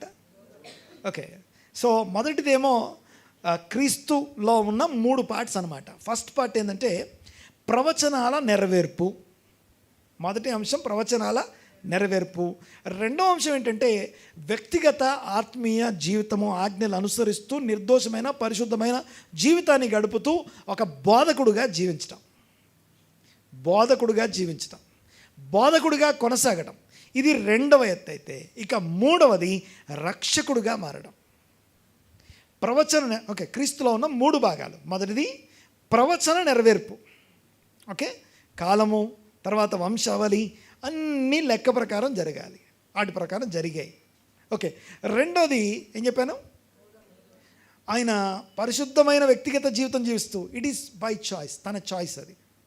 మొదటి దాంట్లో దేవుని చాయిస్ ఉంటే, రెండో దాంట్లో అది ఎవరి చాయిస్? అది ఆయన చాయిస్. తన చాయిస్ని బట్టి ఏం చేశాడు? ఆయన పరిశుద్ధంగా నిర్దోషంగా జీవిస్తూ, నాలో పాపమున్నదని ఎవరైనా స్థాపించగలరా, నిరూపించగలరా అని ఛాలెంజ్ చేయగలిగిన స్థాయిలో జీవించాడు ఆయన. నిర్దోషిగా జీవించాడు ఆయన, పరిశుద్ధంగా జీవించాడు ఆయన. పరిశుద్ధ జీవితం జీవిస్తూ కొనసాగుతూ, వాక్యమును అనుసరిస్తూ, వాక్యానుసారంగా జీవిస్తూ, పోయిన వారం నికోదేము గురించి మాట్లాడుకున్నాం. ఒక ధర్మశాస్త్ర సంబంధమైనటువంటి ఒక ఉన్నత స్థాయిలో ఉన్న యూదుల అధికారి స్థానంలో ఉండి వచ్చి అంటున్నాడు, ఇదిగో దేవుని యొద్ద నుండి వచ్చావు నువ్వు అంటున్నాడు. దేవుడు నీకు తోడై ఉన్నాడు అంటున్నాడు. నువ్వు చేసే అన్నీ ఎవరు చేయలేరు అంటున్నాడు. ఇంత చేయాలంటే దేవుని తోడు ఉండాలి అంటున్నాడు. చూడండి ఒకసారి. అంటే అంత మంచి సాక్ష్యాన్ని కలిగి ఉండి ఒక ఉపదేశకుడుగా, ఒక టీచర్గా ఉన్నాడు. ఆయన జాబ్ ఏంటంటే ఓ బోధకుడు. థర్డ్ పార్ట్ ఏంటంటే ఆయన రక్షకుడు. రక్షకుడు ఎలా అవుతాడు, ఎలా అయ్యాడు రక్షకుడు అంటే, ఆయన అదే ఆజ్ఞలు అనుసరిస్తూ దేవా నా ఇష్టము కాదు నీ చిత్తం, నా ఇష్టం ఏది కాదు నీ చిత్తం అని చెప్పేసి సిలువను చూస్ చేసుకొని, మరణాన్ని చూస్ చేసుకొని, ప్రతి ఒక్కరి పక్షంగా అంటే అందరి ఆజ్ఞాతిక్రమాల్ని ఆయన భరించడం ద్వారా ఎవరెవరైతే ఆయన ఆశ్రయిస్తున్నారో ఆయన మెరిట్లో వెళ్తున్నా అనండి ఒకసారి. మెరిట్ అనండి ఒకసారి. మెరిట్ అంటే ఆయన ఫేవర్లో, ఆయన పేరిట, ఆయన మెరిట్లో మనం దేవుని సన్నిధికి వెళ్తాం. నాకు మెరిట్ లేదు, నాలో చాలా లోపాలు ఉన్నాయి, నాలో చాలా బలహీనతలు ఉన్నాయి. ఆ బలహీనతలన్నింటినీ అధిగమించడానికి రోజు ప్రయత్నం చేస్తూ ఇదిగో ఈయన మెరిట్లో ఆయన పట్టుకొని ఆయన్ని అనుసరిస్తూ నడుస్తూ వెళ్ళిపోతున్నా. ఆ బోధకుని పట్టుకొని నడుస్తూ ఆ రక్షకుని చేత రక్షణలోకి నడిపించబడుతున్నా. రక్షణ ఎలా జరుగుతుంది అంటే బాగా వినండి ఒకసారి. కేవలం యేసుప్రభుని బోధకుడిని మాత్రమే చెప్పేసి 10 ఆజ్ఞలు అనుసరించండి అని చెప్పడం వల్ల రక్షణ లేదు. ఓకే, క్రీస్తు యేసు మరణ పునరుత్థానాల్లో మనకి రక్షణ. ఇందాక మనం చదువుకున్నాం కదా. ఎప్పుడైతే వెలుగులోనికి వచ్చి అనండి ఒకసారి అన్నమాట, కొంచెం గట్టిగా అనండి అన్నమాట. వెలుగులోనికి వస్తే దేవునితో మనం అన్యోన్య సహవాసానికి వస్తాం. అప్పుడు దేవుడు తన కుమారుడైన యేసుక్రీస్తు రక్తం వలన మన పాపములు, మన దోషములన్నిటినీ ఆయన కడుగుతాడని చదివాం. ఆ వచనాన్ని మళ్ళీ చదువుదాం. దాన్ని చదవకముందు ఈ వచనం చదవం ఒకసారి. మనం నికోదేముతో కంటిన్యూ చేద్దాం ఒకసారి. యోహాను సువార్త 3వ అధ్యాయం 16వ వచనం చదవమా. 16 నుంచి కంటిన్యూ చేయాలి.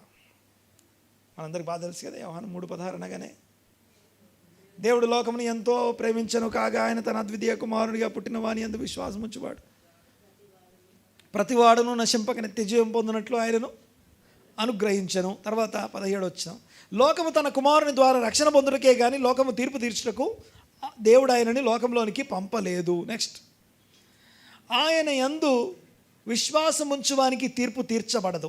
ఎవరైతే క్రీస్తు యొక్క మెరిట్ క్రిందికి వస్తున్నాడో, క్రీస్తు యొక్క మెరిట్ క్రిందికి వస్తున్నారో అనగా హీఈస్ మై టీచర్, తర్వాత ఆయన నామమున ప్రార్థన చేస్తూ దేవుని సన్నిధికి వస్తున్నాడో అలాంటి వారికి తీర్పు తీర్చబడదు అని చెప్పి తర్వాత ఏమంటున్నాడు, విశ్వసింపని వాడు దేవుని అద్వితీయ కుమారుని నామమందు విశ్వాసం ఉంచలేదు గనుక వానికి ఇంతకు ముందే ఆల్రెడీ తీర్పు తీర్చబడిందట. తర్వాత చదువుతాను ఒకసారి కంటిన్యూమా. ఆ తీర్పు ఇదే.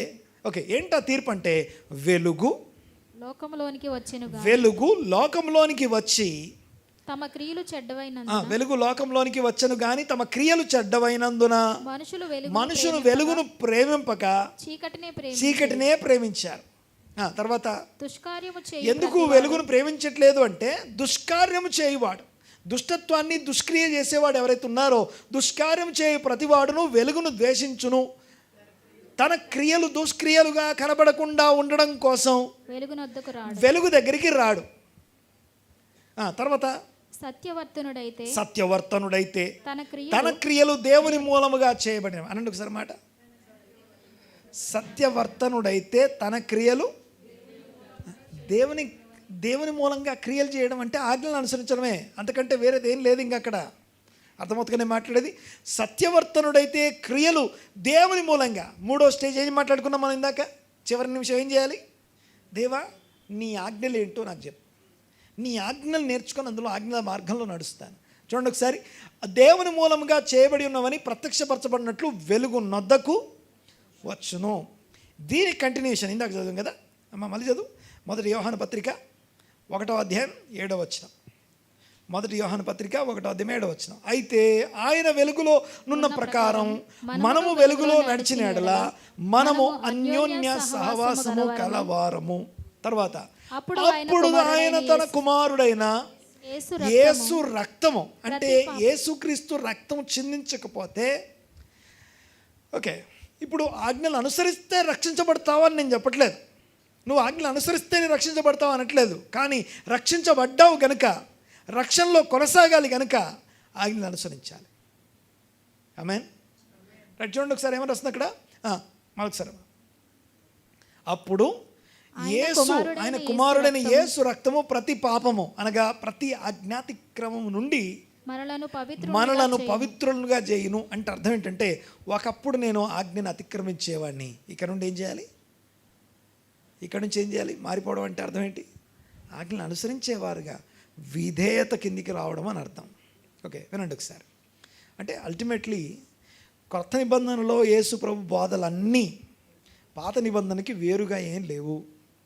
ఇంకోటి, ఆయన ఖండించారు, ఆయన ఏమైనా చేశారంటే, ఒక యెషయా ప్రవక్త ఎలా ఖండించాడో, హోషేయ ప్రవక్త ఎలా ఖండించాడో, ఒక ప్రవక్తలు అనగా బైబిల్లో ఉన్నటువంటి ప్రవక్తలు ఎలాగా జనులను ఖండిస్తూ మాట్లాడారో ఆయన కూడా అదే స్టైల్ వాడాడు అంతే. సో సపరేట్గా ఇంకో మతం ఏం ప్రారంభించలేదు. ఓకే రైట్, చూడండి ఒకసారి. పాయింట్ ఏంటంటే ఇందులో మనం గ్రహించాల్సినటువంటి విషయం, నేర్చుకోవాల్సిన విషయం, ఇందాక నేను చెప్పిన 3 విషయాల్ని సీనాయి కొండ గురించి మాట్లాడదాం. ఓకే, సీనాయి కొండ దగ్గర ఉన్న 10 ఆజ్ఞలు, ఆ 10 ఆజ్ఞలు వాటి విలువేంటో, ఒక్కొక్క దాని అర్థం ఏంటో మనం వినడానికి కూడా, మనం అది వినకపోతే ఎవరికి ఇష్టం, అవి మనం నేర్చుకోకపోతే ఎవరికి ఇష్టం, ఎవరు మేలు అనుభవిస్తారు దానివల్ల, అంటే మనకు అది తెలియకపోతే ఎవరికి లాభం, ఎవరికి మేలుగా. ఆజ్ఞలు అనుసరిస్తే మనకి లాభమై ఉన్నప్పుడు, మనం అది అనుసరించకుండా దాని గురించి తెలియకుండా మనల్ని మభ్యపెట్టే విషయాలు మనం మాట్లాడుతున్నప్పుడు. ఇంకోటి మాట్లాడతాను ఏంటంటే, పోయిన వారం పోర్షన్ పేరేం పేరండి? పోర్షన్ పేరు ఇత్రో. వై ఇత్రో? ఇత్రో ఎవరు? మోషే మామ. ఓకే, ఈ ఇత్రో గురించి రాయడం కంటే ఎగ్జాక్ట్లీ ముందేం రాస్తుందంటే, అమాలేకీయులు ఇశ్రాయేలుతో కలుసుకోలేదని రాస్తుంది.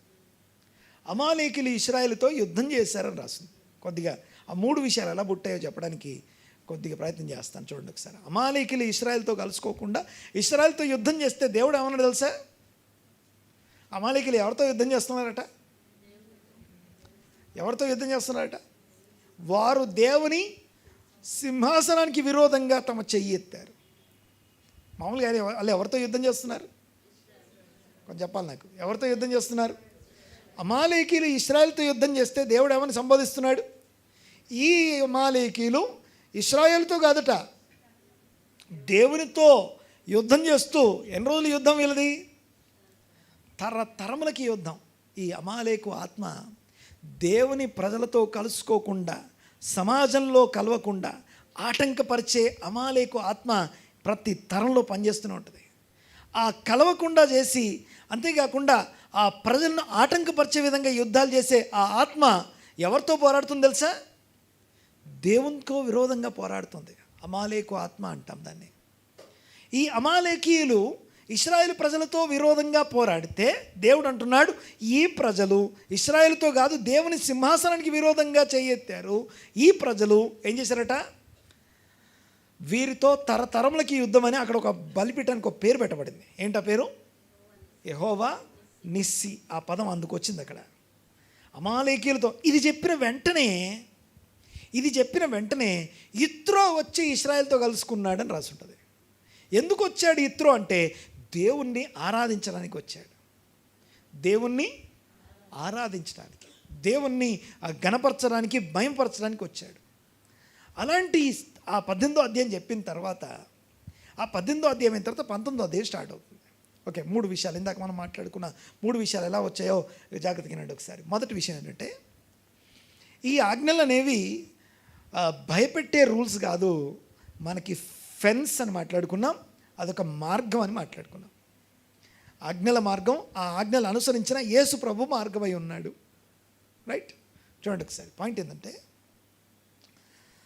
మొట్టమొదట దేవుడు డైరెక్ట్గా ఇదిగో రూల్ నెంబర్ 1, 2, 3, 4 అని చెప్పలేదు. మొట్టమొదట ఆయన, మీరు నా ఆజ్ఞలన్నీ అనుసరిస్తారా లేదా అని అడిగాడు వాళ్ళని. ఏమంటే అర్థమైంది నేను మాట్లాడింది? ఏమని అడిగాడు? మీరు నా ఆజ్ఞల్ని. ఎవరు అడిగారన్నమాట? ఓకే, నేను కొత్తగా మీకు పరిచయం చేస్తాను. ఆ సీనాయి దగ్గర జరుగుతున్నటువంటి ఆ కాన్వర్జేషన్ ఏదైతే ఉందో, మనకి తెలుగులో అయితే 10 ఆజ్ఞలు అంటాం. ఏమంటామండి? 10 ఆజ్ఞలు. బట్ హీబ్రూలో 10 వర్డ్స్ అని రాసి ఉంటుంది. అసెరెత్ హదెవరోత్. దెవర్ అంటే వర్డ్ అని అర్థం. 10 మాటలు అనండి ఒకసారి. ఈ 10 మాటలు ఏంటి తెలుసా? లిటరల్లీ ఐఎమ్ స్పీకింగ్, లిటరల్గా ఒక సందర్భం, ఒక సినారియో ఎలాంటిదంటే, ఇది వివాహ సంబంధమైనటువంటి విషయం. అది నిబంధన అనండి ఒకసారి. కవెనెంట్, నిబంధన. అంటే నిబంధనలు ఏం చేస్తాం అంటే, వివాహం జరిగేటప్పుడు ఏం చేస్తాం? ఇదిగో నీవు ఈమెకే ఈమెకే భర్తగా ఉందువా అడిగితే ఏమంటాడు ఆయన? ఉందును. ఓకే, ఈమె నీవు ఈయనకే లోబడి భార్యగా ఉందువా అంటే ఉందును అంటది కదా. సేమ్ అలాంటి సినారియో అక్కడ కనిపిస్తుంది. ఓకే, ఆ కనిపించేటప్పుడు మీకు ఒక విషయం చెప్తాను, చూడండి ఒకసారి. 19వ అధ్యాయం నిర్గమాకాండం 19వ అధ్యాయం చూడండి ఒకసారి. నిర్గమాకాండం 19వ అధ్యాయం 3వ వచనం చదవమా. మోషే దేవుని యొద్దకు ఎక్కిపోగా యెహోవా ఆ పర్వతము నుండి అతని పిలిచి, నీవు యాకోబు కుటుంబీకులలో ముచ్చటించి ఇశ్రాయేలులకు తెలుపవలసినదేమనగా. ఏం చేయాలట? యాకోబు కుటుంబీకులతో ఏం చేయాలట? ముచ్చటించాలి. ఆజ్ఞాపించమనట్లేదు. ఓకే, కమాండ్ దెమ్ అనట్లేదు. ఏం చేయాలట? పెళ్లి భాషలు మాట్లాడుకుందాం. అట్టేమంటారు?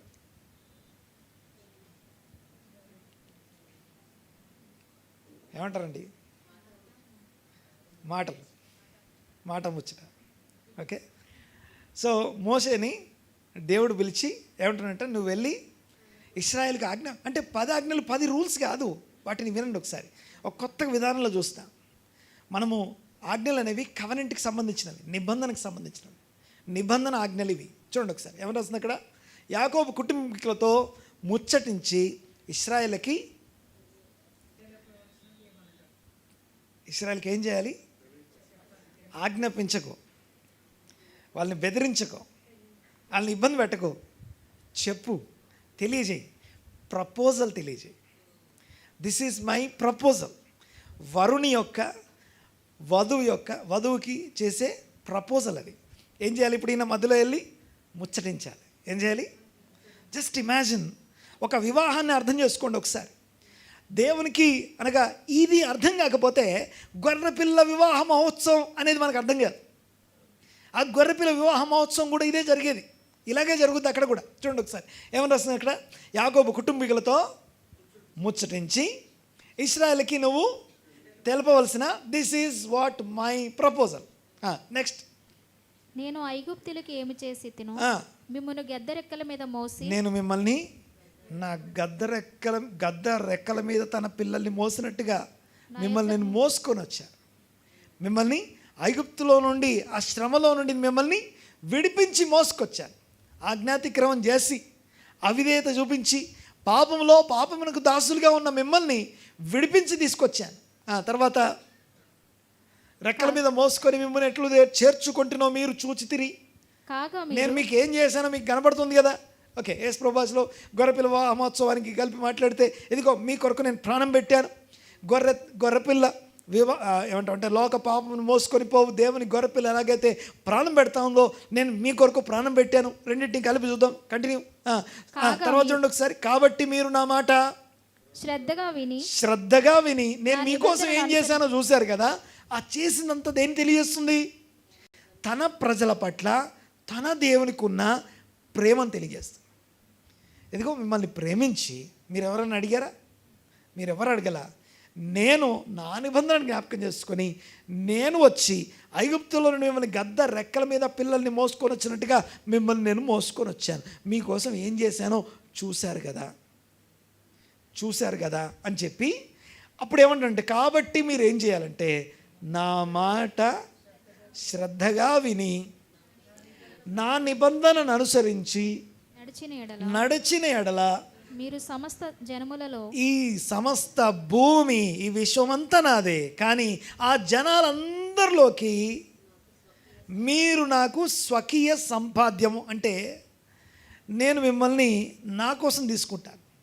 అంటే ఈ భూమి మీద ఏమంటామంటే ఎంతోమంది స్త్రీలు ఉండొచ్చు కాక, వరుడు తన వధువును ఒక్కదాన్నే తీసుకుంటాడు.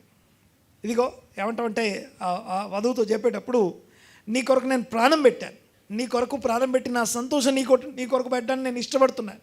యూనో వన్ థింగ్, ఇక్కడ విషయం నడుస్తుంది. మామూలుగా మనము కమ్యూనియన్ దగ్గరికి వస్తాం కదా. కమ్యూనియన్ దగ్గరికి వచ్చినప్పుడు ఆయన ఒక కప్ పట్టుకొని, ఇదిగో ఇది మీ కొరకు చిందించబడుతున్న నా రక్తం వలనైనా క్రొత్త నిబంధన. ఓకే, ఆ కొత్త నిబంధన అని చెప్పడం కూడా యూదు మ్యారేజెస్లో ప్రధానం జరుగుతుంది. యూత్ మ్యారేజెస్లో ఏం జరుగుతుందండి, ప్రధానం జరిగేటప్పుడు వరుడు ఏం చేస్తాడంటే నిజంగా లిటరల్గా ఒక ద్రాక్షరసం కప్పు తీసుకెళ్తాడు. ఒక ద్రాక్షరసం కప్పుని ఎవరికి ఇస్తాడు? వధువుకి ఇస్తాడు. వధువు అందరి ముందు దాన్ని తీసుకొని తను తాగితే ఏమైనట్టు? ప్రధానం జరిగినట్టు. అంటే వినండి ఒకసారి, నా పాయింట్ వినండి ఒకసారి. ఇస్సాకు దగ్గరికి వెళ్తే ఒకసారి ఈ మాట, వివాహం ఎలా జరుగుతుందో చెప్తున్నాను. ఆ ఎలియాజరు అబ్రహాంతో మాట్లాడుతూ అంటాడు, నువ్వు నా బంధువుల్లోకి వెళ్ళి తీసుకురావాలని చెప్పాడు. నీ బంధువుల్లో ఉందో లేదో అనట్లేదు, డౌట్ లేదు ఆయనకి. బంధువుల్లో పిల్ల ఉందో లేదో అనే దాని మీద ఆయనకి డౌట్ లేదు, లేదా ఆమె దొరుకుద్దా లేదా అనే సందేహం లేదు ఆయనకి. ఉందో లేదో అనే డౌట్ లేదు, దొరుకుద్దో లేదో అనే డౌట్ లేదు. కానీ ఆయనకున్న ఒకే ఒక కన్సర్న్, ఒకే డౌట్ ఏంటో తెలుసా? ఎందుకంటే ఎలియాజర్కి అబ్రహాం దేవుని మీద అంత నమ్మకం ఉంది ఆయనకి. ఎలియాజర్కి అబ్రహాం దేవుని మీద, ఇదిగో ఈ అబ్రహాం ఏదైతే నిబంధన చేస్తున్నాడో, ఏదైతే మాట్లాడుతున్నాడో ఆ కుమార్తె అక్కడ ఉంటుంది, ఖచ్చితంగా ఉంటుంది. ఉండకపోయినా ఆయన ఉండేటట్టు చేయగలడు. కానీ దేవుని చేతులు కూడా లేని విషయం ఒకటి ఉంది. అదేంటో తెలుసా? Own personal choice. ఒకవేళ అంటే ఆ ఎలియాజర్ యొక్క కన్సర్న్ ఏంటంటే, ఒకవేళ ఆ స్త్రీ మీతో రాను అని చెప్తే అప్పుడు ఎలా అని అడుగుతాడు. The only concern. ఉంటుందో ఉండదో, దొరకకపోతే ఎన్ని రోజులు తిరగాలని అడగడు, ఎన్ని రోజుల తర్వాత నేను వెనక్కి రావాలని అడగడు, దొరుకుద్దో దొరకకపోతే ఎలా అని అడగడు, ఇవన్నీ మాట్లాడు. డైరెక్ట్ క్వశ్చన్ ఏంటంటే, ఆమె ఒకవేళ తనంతట తాను నేను రాను అంటే ఏం చేయాలి అంటాడు. అప్పుడు అబ్రహాం ఏమంటాడు తెలుసా? అప్పటిదాకా ఒకవేళ కనుక ఆమె రాను అంటే నువ్వు ఈ నిబంధన నుంచి బయటకు వచ్చేస్తావు, నీ మీద ఏ దోషం ఉండదు. అర్థమైందా? అంటే ఆమెను తీసుకొచ్చే బాధ్యత నీదే. ఇప్పుడు ఆమెను బలవంతంగా తీసుకురావద్దు. ఆమె ఏం చేయాలి? తనంతట తానుగా, తన ఇష్టంగా రావాలి, తన ఇష్టంగా తనంతట తాను రావాలి. అయితే విషయం ఏంటంటే, ఈ రోజున దేవుని యొక్క సంఘం నుంచి కూడా దేవుడు కోరుకునే విషయం ఇదే. మనంతట మనము దేవుని సన్నిధికి చేరడం, మనంతట మనం దేవుని యొక్క ప్రేమను పొందుకొని ఆయన ప్రేమ బలవంత పెట్టిన కొద్దీ ఆయన ఆజ్ఞలను అనుసరించడం, ఇది దేవుడు మన నుంచి కోరుకునేది. డైరెక్ట్గా ఆయన రూల్స్ చెప్పలేదు, ఇదిగో ఇశ్రాయేలుకి వెళ్ళి ఈ నా 10 ఆజ్ఞలు అనుసరిస్తారో లేదో చెప్పు అని చెప్పలేదు. ఇశ్రాయేలుతో ముచ్చటించు, పెళ్లి మాటలు మాట్లాడేటప్పుడు నేను ఎలా ప్రేమించాలో అవన్నీ చెప్పు. ఇదిగో ఐగుప్తు నుంచి గద్దరెక్కల మీద తీసుకొచ్చినట్టు నేను ఎలా తీసుకొచ్చానో చూశారు కదా. కాబట్టి మీరు నా మాట శ్రద్ధగా విని నాకు నువ్వు లోబడతా అంటే, నువ్వు నాతో ఉంటానని చెప్తే, నువ్వు నా భార్యగా ఉంటాను అని చెప్తే, అప్పుడు నేను నిన్ను స్వకీయ సంపాద్యంగా స్వీకరిస్తాను. సమస్త చదువు ఒకసారి, ఇప్పుడు చదువు 5వ వచనం చదువు. కాగా మీరు నా మాట శ్రద్ధగా విని నా నిబంధనను అనుసరించి నడిచిన ఎడల మీరు సమస్త దేశ జనములలో నాకు స్వకీయ సంపాద్యం అవుతారు. సమస్త భూమియు నాదే కదా, అంత భూమి అంతా నాదే. మీరు నాకు యాజక రూపమైన, మీరేమవుతారు? నాకు యాజక రూపమైన రాజ్యము. మీరు అంటే నా వధువు ఎలాంటి వధువు అంటే యాజక రూపమైన రాజ్యం అనండి ఒకసారి. యాజకులు అంటే సేవకులు అని అర్థం. ఎవరి సేవకులు? దేవుని సేవకులుగా ఉండేవారు అని అర్థం. మీకు తెలుసా, దేవుని నిబంధన క్రిందికి వచ్చే ప్రతి ఒక్కరూ ఆయన సేవకులే. ఆయన నిబంధన క్రిందికి వచ్చే ప్రతి ఒక్కరు కూడా ఆయన సేవకులే. బాగా వినాలి మాట. యోబు ఏమంటాడు? యోబును దేవుడు ఏమంటాడు? నా సేవకుడైన యోబు అంటాడు. పౌలు ఏమంటాడు? నేను క్రీస్తు దాసుడను లేదా క్రీస్తు ఖైదీని అంటాడు. ఆయన ఖైదీని, ఆయన బందీని, ఆయన బంధించేశాడు, ఆయన కొనేసుకున్నాడు నన్ను. నేను నా సొత్తు కాదు, ఆయన చెప్పినట్టు వినాలి. ఇంకా చూడండి ఒకసారి, నా పాయింట్ ఏంటంటే, సేవకులమై ఉండే భాగ్యము ఆ జనాంగానికి దేవుడు ఇచ్చాడు. ఆ జనాంగంతో చేరిన దేవుడు మనకి ఇస్తున్నాడు. ఆమేన్. రైట్. చూడండి ఒకసారి, మనము కూడా ఇదిగో, నేను కూడా అందులో ఒక రూత్ ఏమంటుంది తెలుసా? రూత్ నయమతో ఏమన్నది?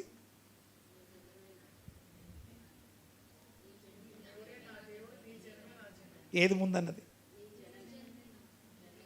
ముందు జనమా, తర్వాత ముందు దేవుడా? జనమా దేవుడా? కొట్టేసుకోండి అందరు కలిసి. జనం ముందు, తర్వాత దేవుడు. ఎందుకు తెలుసా?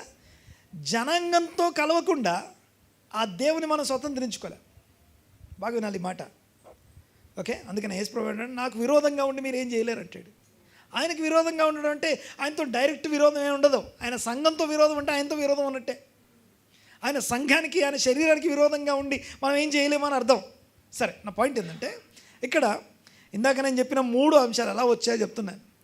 సో ఆ ప్రేమపూర్వకమైనటువంటి ఒక సంభాషణ, ఒక మాటలు తీసుకొచ్చి ప్రపోజ్ చేయబడింది. ఆ ప్రపోజ్ చేయబడ్డప్పుడు వాళ్ళని ఏమన్నారంటే మీరు నాకు సేవ అంటే మనల్ని ఎవరు సేవకి పిలుస్తున్నారు?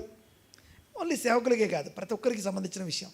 ఆయన ఆజ్ఞ పాటించే ప్రతి వ్యక్తి ఆయన సేవకుడే. అర్థమైంది కానీ మాట్లాడేది? ఇప్పుడు నా యజమాని ఆజ్ఞ నేను అనుసరిస్తాను, నా రాజు ఆజ్ఞ నేను అనుసరిస్తాను, ఆయన సేవకుని అయిపోతాను. ఇప్పుడు పనివాడు యజమాని యొక్క మాట వినాలా వద్దా? మాట విన్నామంటే మనం సేవకులమనే కదా. ఆయన అడుగుతున్నాడు మనం సేవించే దేవుడు మనం తయారు చేసుకున్న దేవుడా, మనల్ని తయారు చేసిన దేవుడా? మీకు చెప్తాను వినండి ఒకసారి. మోడర్న్ ఐడాల్టరీ అంటాం. అంటే ఆధునికమైనటువంటి విగ్రహాలు ఈరోజు ఏంటో తెలుసా? మన కంఫర్ట్. మాట్లాడితే అర్థమైందా?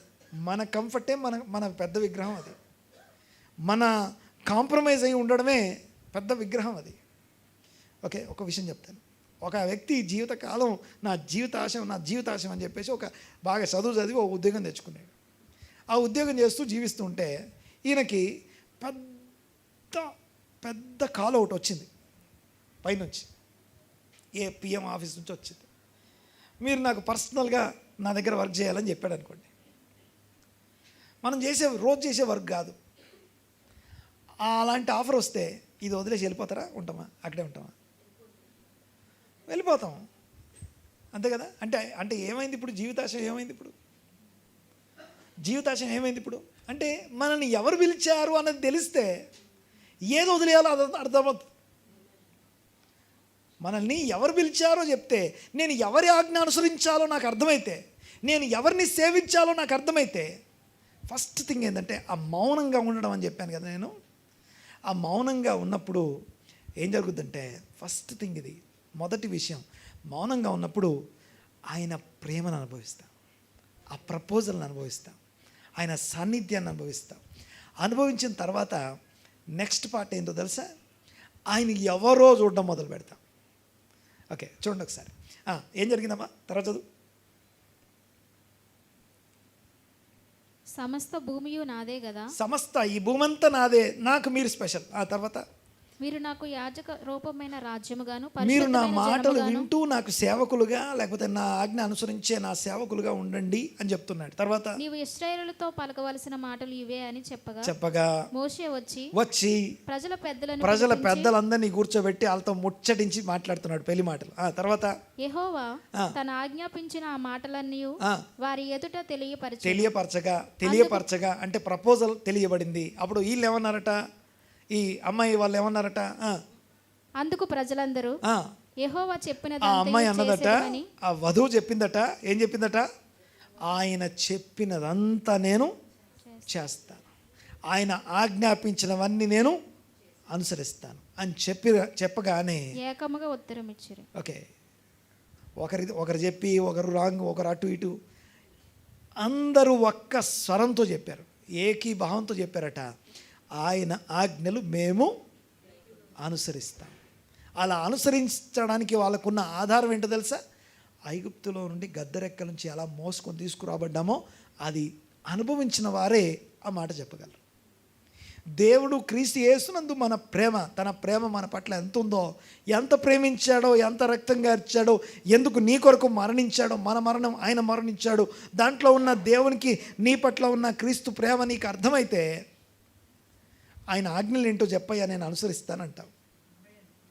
నీ ఆజ్ఞలు ఏంటో చెప్పు, నేను అనుసరిస్తాను, నీకు లోబడి ఉంటానని చెప్తాం. దేవుని ప్రేమ బలవంత పెట్టే కొద్దీ మనం ఏమన్నా పరిచయం చేయగలం, ఏమైనా చేయగలం.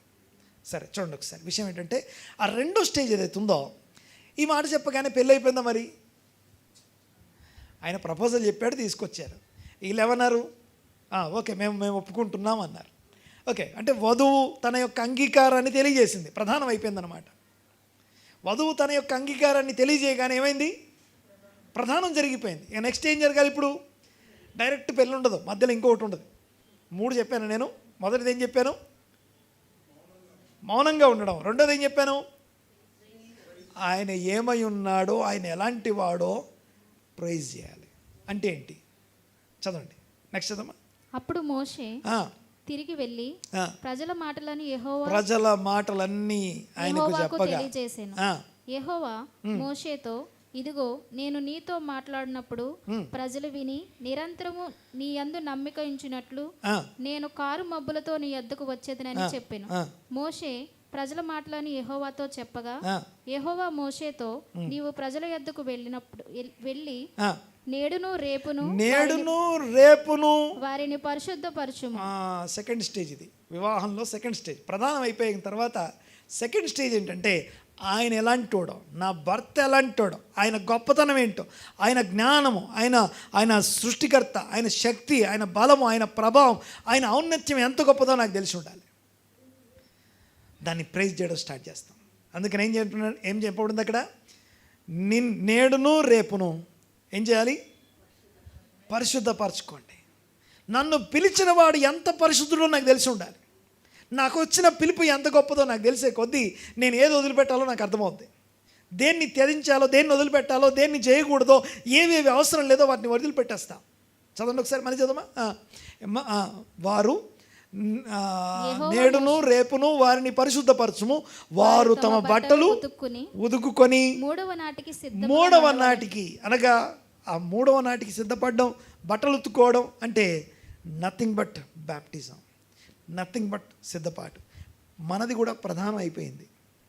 గొర్రెపిల్ల వివాహ మహోత్సవంలో ప్రధాన ఘట్టం అయిపోయింది.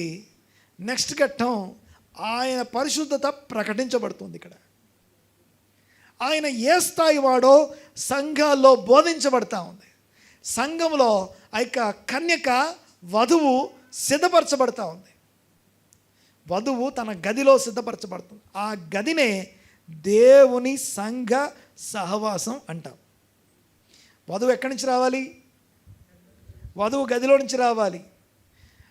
వధువు గదిలో నుంచి రావాలి అని రాసి ఉంటుంది. ఓకే, సో పాయింట్ ఏంటంటే, వారు 3వ నాటికి సిద్ధంగా ఉంటే వరుడు దిగి వస్తాడు.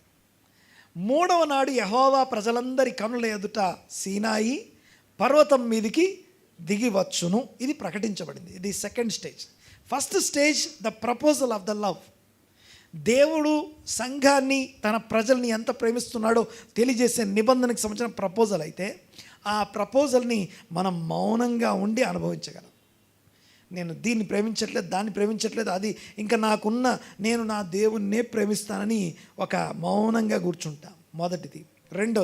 రెండో స్థానంలో ఆయన ఎలాంటి వాడో, ఆయన ఎంత గొప్పవాడో, ఆయన గొప్పతనాన్ని ప్రైజ్ చేస్తూ మనం స్థిరపడతాం. Second stage. థర్డ్ స్టేజ్కి వచ్చిన తర్వాత అప్పుడు వినపడతాయి 10 ఆజ్ఞలు. అప్పుడు వస్తాయి. నేనే దేవుడను, నేను తప్ప నీకు వేరే దేవుడు ఉండకూడదు. ఫస్టే ఇదే రూల్. ఇది మనమేమో డైరెక్ట్ ఆ 10 ఆజ్ఞలు చదివేసి ఏమనుకుంటామంటే ఇవి చాలా కఠినంగా ఉన్నాయండి.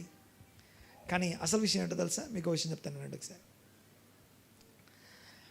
ఈరోజు దేవుని సమయం అని ఉంటుంది, దేవుని స్థలం అని ఉంటుంది, దేవుని ఆచారం అని ఉంటుంది, దేవునికి సంబంధించింది ఇది అని గుర్తించడం ఉంది కదా. ఆ సపరేషన్, పరిశుద్ధత అనే సెకండ్ స్టేజ్లో నేర్చుకుంటాం. ఎందుకని మనం నెగ్లెక్ట్ చేస్తాం? ఎందుకని మనం దాన్ని తక్కువగా చూస్తామంటే, నన్ను పిలిచిన వాడు ఎలాంటి వాడో నాకు తెలియదు, ఆయన గొప్పతనం తెలియక, తర్వాత ఆయన నన్ను ప్రేమించిన ప్రేమ గురించిన అవగాహన లేకపోవడం. ఆ అవగాహన లేదు కాబట్టి సో మనం ఏం చేస్తామంటే నెగ్లెక్ట్ చేస్తాం, త్రోసివేస్తాం. ఆ త్రోసివేసేటప్పుడు దేవుడు తన ప్రవక్తలను పంపించి పదే హెచ్చరిస్తూ ఉంటాడు. మంచిది కాదు, మనకి మేలు కాదు. ఓ కన్యక, ఓ యెరూషలేము కన్యకలారా, ఓ స్త్రీలారా, వధువు నిన్ను నువ్వు సిద్ధపరచుకో, నీ వరుడు నీ కొరకు, నీ సౌందర్యంను కోరినవాడు నీ వరుడు అని చెప్పేసి సిద్ధపరచుకో అని చెప్తాడు. దేవునికి స్తోత్రం కలుగును గాక. చూడండి ఒకసారి ఆ చివరి దాంట్లో, దేవా నీ ఆజ్ఞలేంటి, నా నుంచి నువ్వేం కోరుకుంటున్నావు. అప్పుడు దేవుడు 3వ స్థానంలో చెప్తాడు, 3వ అంశంలో, నా పట్ల నా వరునికి ఉన్న ఉద్దేశాలు ఏంటి, నా పట్ల నా వరునికి ఉన్న చిత్తం ఏంటి, ఆయన ఆజ్ఞల్లో తెలియజేయబడుతుంది. నేను ఎలా ఉండాలి. యూనో ఆ 10 ఆజ్ఞల్లో 7 ప్రొహిబిషన్స్ ఉంటాయి. ఎన్ని? 7 డూ నాట్స్, చేయకూడదు అని ఉంటాయి. ఓకే, అర్థమైంది కదా. 10 ఆజ్ఞల్లో, ఐఎమ్ సారీ చాలా సమయం అయిపోయింది, నేను క్లోజ్ చేస్తాను. సో 10 ఆజ్ఞల్లో 7 ప్రొహిబిషన్స్ ఉండి 3 ఉన్నాయి కదా. 3 మొదటిది, నేను తప్ప వేరే దేవుడు ఉండకూడదు. ఓకే, ద రైట్ వర్షిప్ అంటాం దాన్ని, ప్రాపర్ వర్షిప్ అంటాం. తర్వాత 3వది ఉంది కదా, 3వది, ఆ తర్వాత 4వది వచ్చేసి అబ్జర్వ్, ఆయన నామాన్ని వ్యర్థంగా ఉచ్చరించొద్దు. తర్వాత honour your prayer, honour your చెప్పండి, తల్లిని తల్లినా లేకపోతే పేరెంట్స్నా? తండ్రిని తల్లిని సన్మానించవలను, తండ్రిని తల్లిని సన్మానించవలను. అది కూడా దేవుడు కోరుకునే, వధువు నుంచి ఆయన కోరుకునే ఒక ఆజ్ఞ. అది నీతి మార్గం. అది యేసుప్రభు కోరుకున్న మార్గం. ఆ ఆజ్ఞను అనుసరించలేదు అనుకోండి, ఆజ్ఞాతిక్రమం పాపమునకు బానిసలం, అవిధేయతకి బానిసలం అవుతాం మనం. అందరం లేచి పెడదాం, ఒకసారి అందరం లేచి పెడదాం, ప్రార్థన చేసుకుందాం, తలలోంచి కళ్ళు మూసుకుందాం. కళ్ళు మూసుకొని ఏకీపిద్దాం. ఒక్కసారి ఆయన సన్నిధిలో మౌనంగా ఉండడం. Be still and know that I'm the Lord. నేను మీ దేవుడైన యెహోవానని ఎరుగునట్లుగా ఆయన సన్నిధిలో మౌనంగా ఉండడం, దాన్ని అలవాటు చేసుకుందాం, నేర్చుకుందాం. అక్కడ ఆయన ప్రపోజల్ని, ఆయన ప్రేమని, ఆయన మనయందు ఆయన కలిగి ఉన్న ఉద్దేశాన్ని గ్రహించడానికి, అర్థం చేసుకోవడానికి ప్రయత్నం చేద్దాం. 2వదిగా, ఆయన సన్నిధిలో ఆయన ఏమై ఉన్నాడో, పరిశుద్ధుడు నన్ను పిలిచాడు. ఎంత డిసిప్లైన్గా ఉండాలో, ఎంత క్రమంగా ఉండాలో, ఎలాంటి గొప్ప వ్యక్తిని నేను రీచ్ అవుతున్నాను, ఎలాంటి గొప్ప దేవుని నేను రీచ్ అవుతున్నానో ఎరుగని ఆ స్థితి నుండి విడుదల పొందుతాం. ఆ తర్వాత 3వది, ఆయన చిత్తాన్ని తెలియజేసి ఆయన ఆజ్ఞలు మనతో మాట్లాడుతున్నాయి. ఇలాంటి అనుభవం దేవుడు మనందరికీ అనుగ్రహించి కాచి కాపాడి భద్రపరచునుగాక. ఒక్కసారి తీర్మానం చేసుకుంటూ ప్రార్థనలో ఉందాం. దేవా, మీకు వందనాలు, స్తుతులు, స్తోత్రునైనా ఈరోజు నాతో మాట్లాడిన విధానాన్ని బట్టి మీకు వందనాలు, మీ సన్నిధిని బట్టి మీకు వందనాలు, మీ కృపను బట్టి మీకు వందనాలు చెల్లిస్తున్నాం. ఇదిగో ఏకీపించిన ప్రతి ఒక్కరిని దర్శించండి, దీవించి ఆశీర్వదించండి, విన్న మాటలు వారి హృదయాల్లో స్థిరపరచండి. ఇదిగో ఈ యొక్క ఏకీభవించి ఎవరెవరైతే ఈ వాక్యం వింటూ ఉన్నారో, ఆన్లైన్లో ఏకీభించారో వారి కోసం నేను ప్రార్థన చేస్తూ ఉన్నాను. క్రీస్తు గొప్ప నామన మీ సన్నిధి మీ బిడ్డలకు తోడుగా ఉండి, మీ దీవెన, మీ ఆశీర్వాదం, మీ నెమ్మది, మీ సమాధానము తోడుగా ఉండి, ఇదిగో మీ బిడ్డలు నడిపించబడుదురుగాక. ఇదిగో మీ ఆజ్ఞలు అనుసరిస్తూ, ఆజ్ఞల మార్గంలో నడుస్తూ, ప్రతి నింద, అవమానం, తిరస్కారం నుంచి విడుదల పొందుదురుగాక. స్వస్థత, నెమ్మది, సమాధానం ప్రతి ఒక్కరికి అనుగ్రహించమని వేడుకుంటూ, మీ నామాన్ని గొప్ప చేస్తూ, మీ బిడ్డల ద్వారా మీరే మహిమ పొందమని, ఇదిగో మీ రాజులని యాజక సమూహంగా మీ బిడ్డలు మీ సన్నిధిలో నిందారహితంగా జీవించడానికి కృప అనుగ్రహించమని వేడుకుంటూ, నజరేయుడైన యేసుక్రీస్తు నామమున ఈ ప్రార్థన అడిగి బ్రతిమాలి వినయంతో వేడుకొంచున్నాము తండ్రి. ఆమేన్, ఆమేన్.